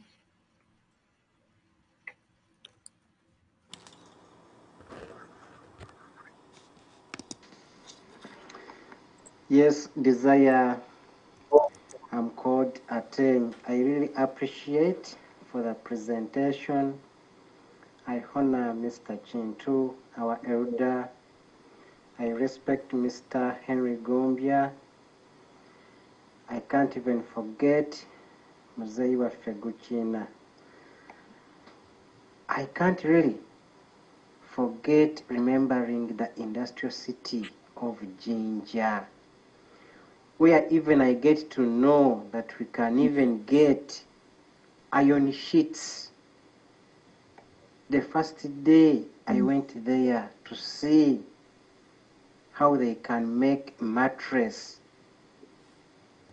They can't even stop remembering, knowing that they can even produce clothes out of cotton. Surely, Mr. Kintu, when you talk about ginger, I can't even remember the site, the way it was organized by those past people. When I see these people, the Kadagas, not even knowing that Jinja was once an industrial city all over the country of Uganda, all over East Africa. Surely, I pity to them. But we have to embrace federal. We have to think about federal. We have to stop politics so that we can go ahead. Thank you, Mr. Kintu. I can see how you feel. I continue also calling all my fellow Ugandans. Muno muna abanyoro mali mutayikara mwimuke murwanire ihanga leitu. Murwanire ihanga leitu abokuba itwe tubaire misled by this regime. Batuhira amasomero gaitu omu Bunyoro mukimanyire kurungi tuyina amajani tuyina ebikaijo. Mwimuke abanyoro under federal eitaka laitu lijja kuba tukolesa nka abanyoro atali gamba nti omuntu arugire nkaha. Mwimuke abanyoro mutayikara. Nyawo omunyoro ate nkubeeta gonze nkulira mu Buganda baitu Bunyoro nyo eka yange. Long live UNN. Long live UNN. Thank you for the show. Even I have no question, only to appreciate.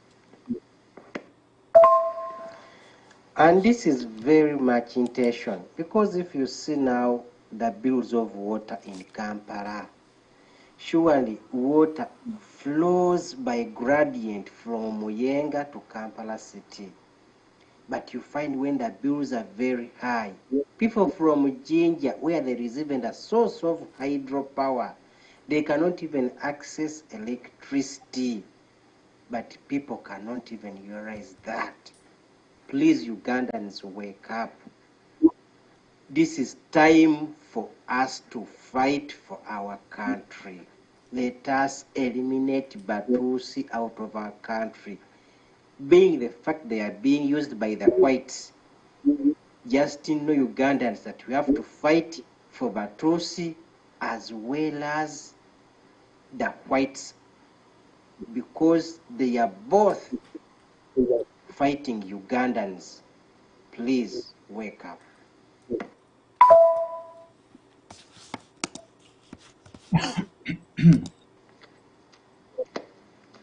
Mr. Kintu and Desire, thank you for the show. Now, Desire, would you kindly tell Prince Chimbugwe to kindly ask Liberty FCC to cut out those videos where the guy is talking, so that we can distribute them easily, because I don't know how to cut them out. But that is a must. Those videos are a must watch for everyone. So if we can distribute it, it's a way it will be easy for us to distribute them. And then another thing is that we just have to build a strong resistance. We have to fight to do away with the puppets, because these people, they do it on purpose. And then the thing of because you just imagine, let us look at the agriculture bit. We produce very good food items, but they are not imported here. They are not. So they do it on purpose so that we remain poor for them to manipulate, to keep on with the manipulations, which is a pity. And as long as we don't build a strong resistance, we are going to stay with the puppets, and these people are going to continue being wicked on us. And it's a pity that if we do not fight against, if we do not form a strong resistance, these puppets, they will keep on doing whatever they are doing right now. And yes, he's right. By the way, whenever I look at Mr. Kintu, I feel like I don't know how to explain how I feel, because I see that this generation has failed them. They fought, they tried to fight, but look at the generation. Look at our generation, let's say 35 years and below.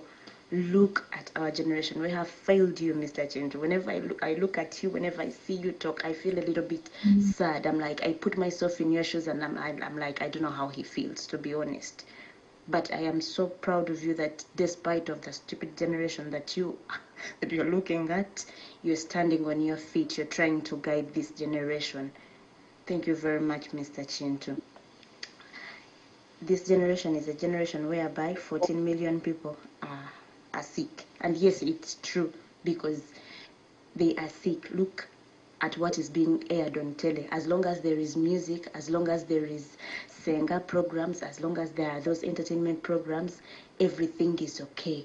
While the puppets are doing a very big job of selling the country or the continent at large. Sorry, I had forgotten this. What hurts is that when we reach here, we strive. We strive to make a life. We fight. Yet they are the ones feeding on us. They are the ones taking everything that is ours. I mean, they are milking a cow without feeding it. That's what they are doing, because they want to take, I think, the whole cow. That's what they are doing, because at least they would. Every money that they give to us, actually, it's our money, and then it's being misused by the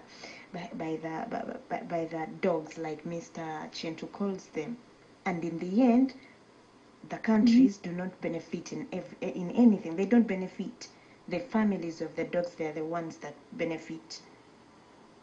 So everything, as we are not benefiting. But when we come here, we fight and fight and fight. Those people who are out, they can testify to make life straight. This side, you have to sweat, you have to work, you have to. I mean, it takes a lot of courage. It wouldn't have been like that, because even if we come this side, they see us as. I mean, you have to work a lot to prove to them that you're something, maybe. How wicked. We just have to fight, because now we are not fighting only the Tutsis, but I don't know, to be honest, we just have to put up a resistance. That's it. A resistance that has a heart for its nation, that is patriotic. But these people, they're just leading us. I don't know how I can call it. It's a pity. I really feel so sad.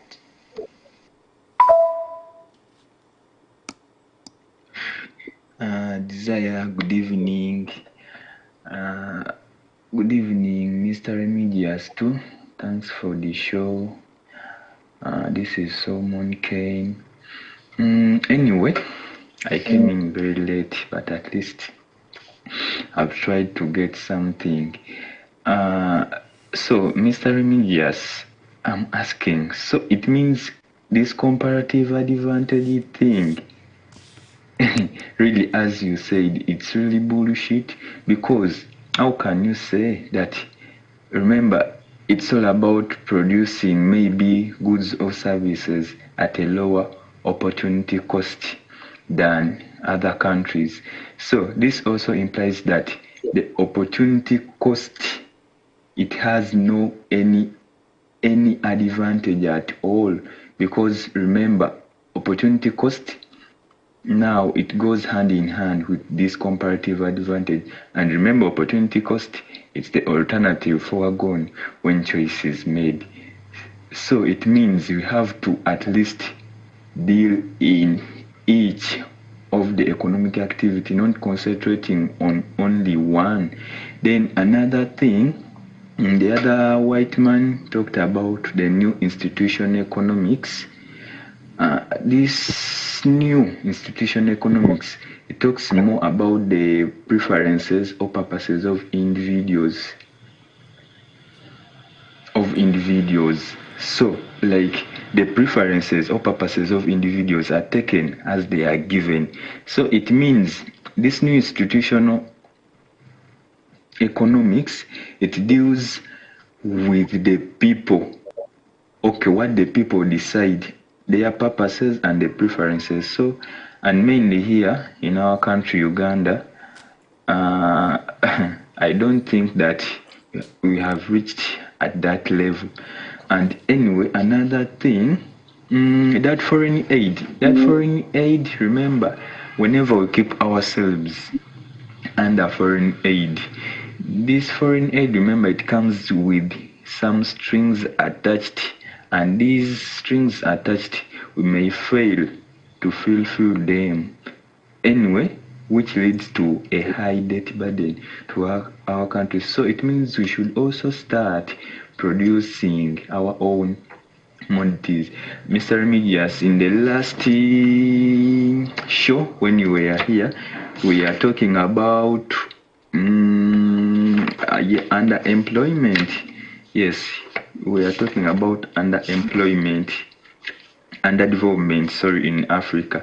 We talked about, I told you about, we should embrace the import substitution strategy.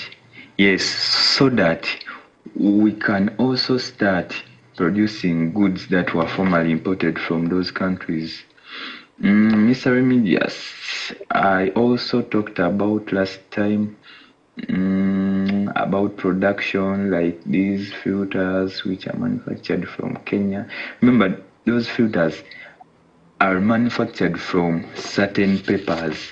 There is a certain material, they are papers, and mainly they are collected from here in Uganda. So it means we can also do the same thing, because remember, those filters are always needed by these cars, and that's a general service. Remember, cars, they have to move every day. Mr. Remedias, I appreciate everything. Desire, thanks a lot. Send greetings to Mara and Dija. And another thing, Mr. Remedias, talked about redistribution, like the transfer of income and wealth from some individuals to others through maybe some social mechanisms, like, for example, public services, land reforms, monetary policies, and so on. But here in Uganda, we are having unfavorable policies which limits also the income redistribution. So this holds income in hands of just a few people, hence not being distributed equally among the different people, which in the end creates income inequality. So, Mr. Remedias, I think we should also figure out this issue about the income redistribution, such that many people also get that chance at least to earn, to get wealth, which will improve on their standards of living. So, and Mr. Remedias, I sent some photos of those filters. You will see that paper material that is used. I sent them to Prince Chimbugwe, and maybe you will request him at least to transfer them to another, and you have a look. Thank you.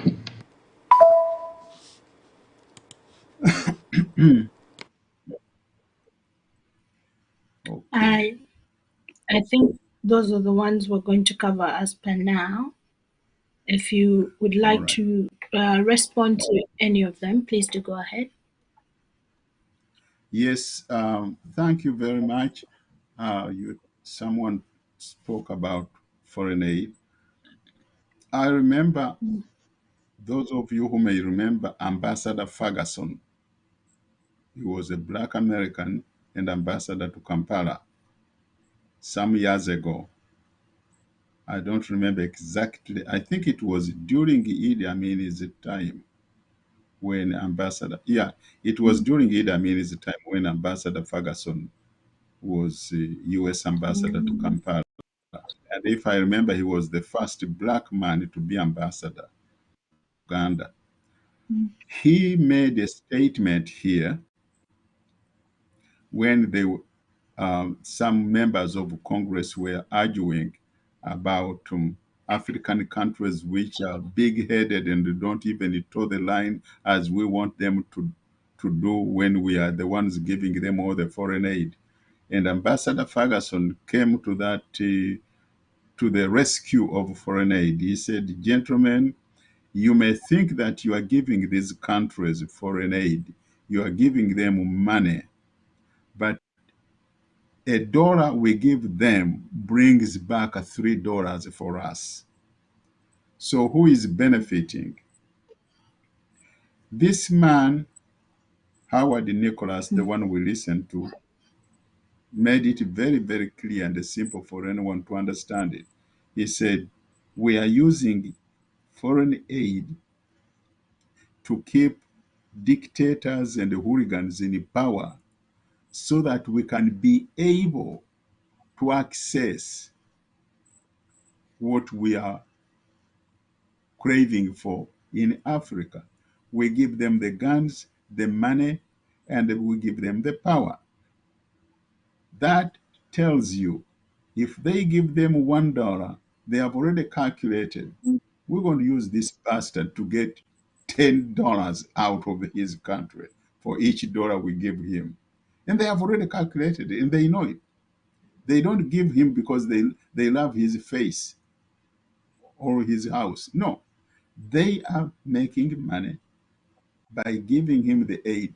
And when they try to, as the man said, we make Africans to believe that their poverty is their fault. And the same formula they are using to tell you that, oh, these corrupt bastards in your government, it is your fault. You are the one who's keeping them there. But are you really sure we are the ones keeping these pharaohs in power? If it was not the Americans, Museveni, Kagame, Mobutu, and all the dictators who have been in Africa would not have survived. And let me say this. All the dictators in Francophone Africa are there because France blessed them, keeps them, watches over them, and protects them, and kicks the butts of anybody who is trying to run against them. The same thing, all the dictators in non-Francophone Africa are there because of United States and England.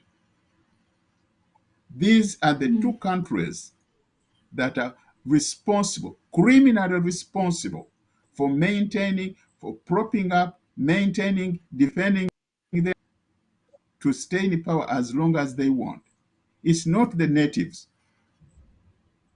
It is these people. That's why someone suggested, let us put them to shame for their crimes. If these bastards did not come to Leavenworth in Arkansas to learn how to kill us, they wouldn't do what they are doing to us. If those guns did not come from here, the old airport, you go to Uganda, I haven't been there for some years. The Entebbe old airport is an American enclave. All the weapons are ferried in 24/7 at the old airport.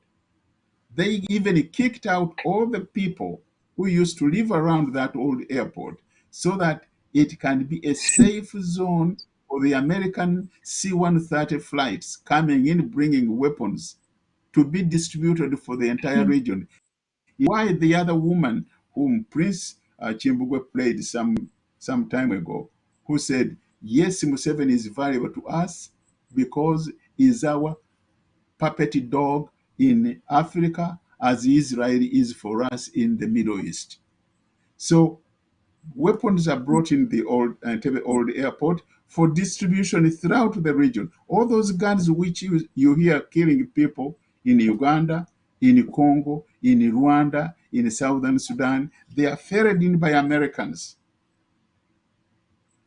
And if there was a higher power to take our legal case to, these are the people who would sue for the crimes being committed. And that is why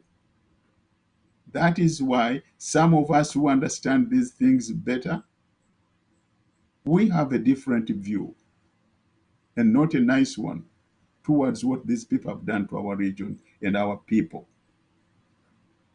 And I don't care even if they want to kill me, I am ready to die. I've already produced enough children to leave behind. So I don't care. Anyway, this is where the problem is. America is responsible for our misery, pure and simple. Someone talked about economic cost and all that, and how the economic advantage. So these people are going to use any terminology to deceive you in the same way the Batusi are using. When they are in Congo, they call themselves Banyamurenge. When they are in Buganda, they call themselves Bararo. When they are in Ankole, they call themselves Bahima. They call them Bavandimwe. But it means the same. They are Tutsi. That's what these people are doing too. The bottom line is they are going to use any terminology, but the bottom line is to make you underdeveloped, to make you poor, and to make it impossible for you to industrialize, because they know that is the only gateway to prosperity. And they are going to give you all the bullshit they want. You have to be smart enough to see through it, because it is transparent if you have eyes. You talked about import substitution. Yes, when we want to industrialize, we have to start with the materials which we have. Then we can move on to see what are we importing from outside. I remember some years ago, I think that factory was in Jinja. They used to manufacture aspirin, because we need aspirin, and we use it in the houses, in hospitals. We used to manufacture aspirin. I don't know if that factory is still there. So that was a good import substitute. We have to identify which items do we actually use and what are they made out of. Then we can start looking at what we can do to produce those items here instead of importing from outside. I mentioned the name of Johnny Deere when I was giving an example when we started this show. It is interesting. You can go and Google. The man who started this company in 1800, Mr. Johnny Deere, was a blacksmith man, like those guys in Katwe. Then he figured at that time, of course, agriculture was still very primitive, no more than what we have in Uganda with a hoe. He found that he could make a machine which could till the soil. And when he found that he could make this machine, just like your man in Katwe, and then he moved to Illinois and started manufacturing this machine, because Illinois was a very fertile agricultural state, not an urban state like where he was born, I think in Vermont. It's different. So this is how he started the John Deere Company. And the name remained, his real name was John Deere. We have that capacity to be creative. All we need is people who have the brains and the ingenuity to start doing something, manufacture something. When I was in Bunyoro, some years ago. I was in Hoima, and I met a man. If I can remember, because you just poked my brains to remember my day in Hoima. I met a man. He was, I think his father was at one Katikiro of Bunyoro, and that guy went to England and studied electrical engineering. When he came back, they asked him in Uganda Electricity Board. He said no. He went back to Hoima and started a kind of a garage, training local people in simple mechanical things. Then he started making something. He used the bicycle wheel and the chain. He made something whereby you could rotate it and roast chicken, especially in those drinking places where people go and they order nyama choma or chicken. By then, we were not too much in pork, pork roast. Chicken was the thing. They could roast the chicken, and that thing could turn the wheel and turn the chicken while it was roasting evenly. And when he produced this thing, he started selling it to different bars. And the people who go there to get drunk, they were buying roasted chicken. And that chicken was tasting good. It was roasted even close to our way of putting it near the fireplace, hooked on a stick, and then you turn around to see if the other side is also getting an equal share of the fire. But this thing was rotating slowly, and the chickens. And I asked him, "Why do you do this?" He said, "I have to improve the life standard of my people so that if they want to sit down and get drunk, they can eat roasted chicken instead of putting all this alcohol on an empty stomach." Can you imagine that kind of innovation? And there are so many things like that which we can do. I don't know. I don't remember his name, but something was like Henry or Matthew. But he was a Munyoro man in Hoima. And he had a mechanical training school. And I saw that with my own eyes. So we need to be innovative. And these are the people we need to give support when they do those kind of things. Now, you talked about monetary policy, land reform, income redistribution. You are not going to stand out there on a Friday evening and dish out dollar bills to people, say that so that you can say we are doing income redistribution. Income redistribution can only come when people are producing and they are getting a fair share of what they produce and it is being sold, and whoever is involved is getting a fair share. This is income redistribution. But now we shouldn't even be talking about income redistribution. We should be income generation. Because if I can make so much, sell so much, then I can't talk about redistribution. I'm talking about generation. Let us generate income. And once we have enough people talking about generation, the tax system is going to take care of the distribution of essential services. Once essential services are distributed, in other words, whether you are poor or rich, you can go to the hospital and get the same treatment without pay. Your child can go to the same school and get a good education without pay. Now, if you are richer than me, you can buy a Mercedes Benz, and I'm going to settle down with a bicycle or a Toyota. But I will not buy a Mercedes Benz because I can't afford it. That's okay. And you can build a 3-story house, and I'll build a Rambler. That's all right, as long as I can sleep in comfortably. No mosquitoes or hyenas come to eat me. I'm okay. So we have a lot to do with our country, but all that is going to be done after we get rid of these Batusi out of our country and our government.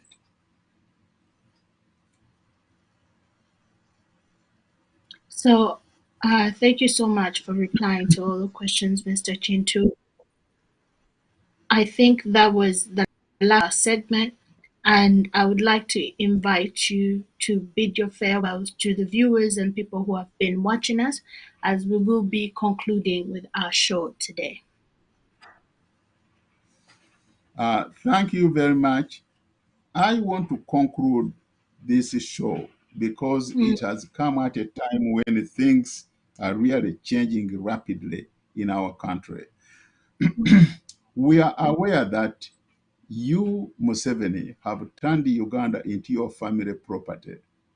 We are aware that you are trying to everything possible to place your son Muhozi into the presidency of our country as an appeasement to him for your guilt of killing his mother many years ago in Tanzania. We are aware that you have killed and removed many indigenous Ugandans from the armed forces, replacing them with the Tutsis from Rwanda and Eastern Congo. We are aware that you have trained thousands of criminals from your two and scattered them throughout Uganda, giving them money, guns, and machetes. We are aware mm, that you have a secret date when you shall order all those Tutsis to slaughter indigenous Ugandans en masse in order to depopulate the country.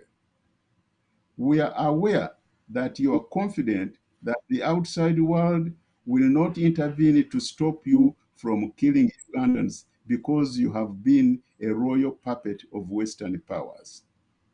We are aware that the people of Uganda are preparing to defend themselves with anything at their disposal.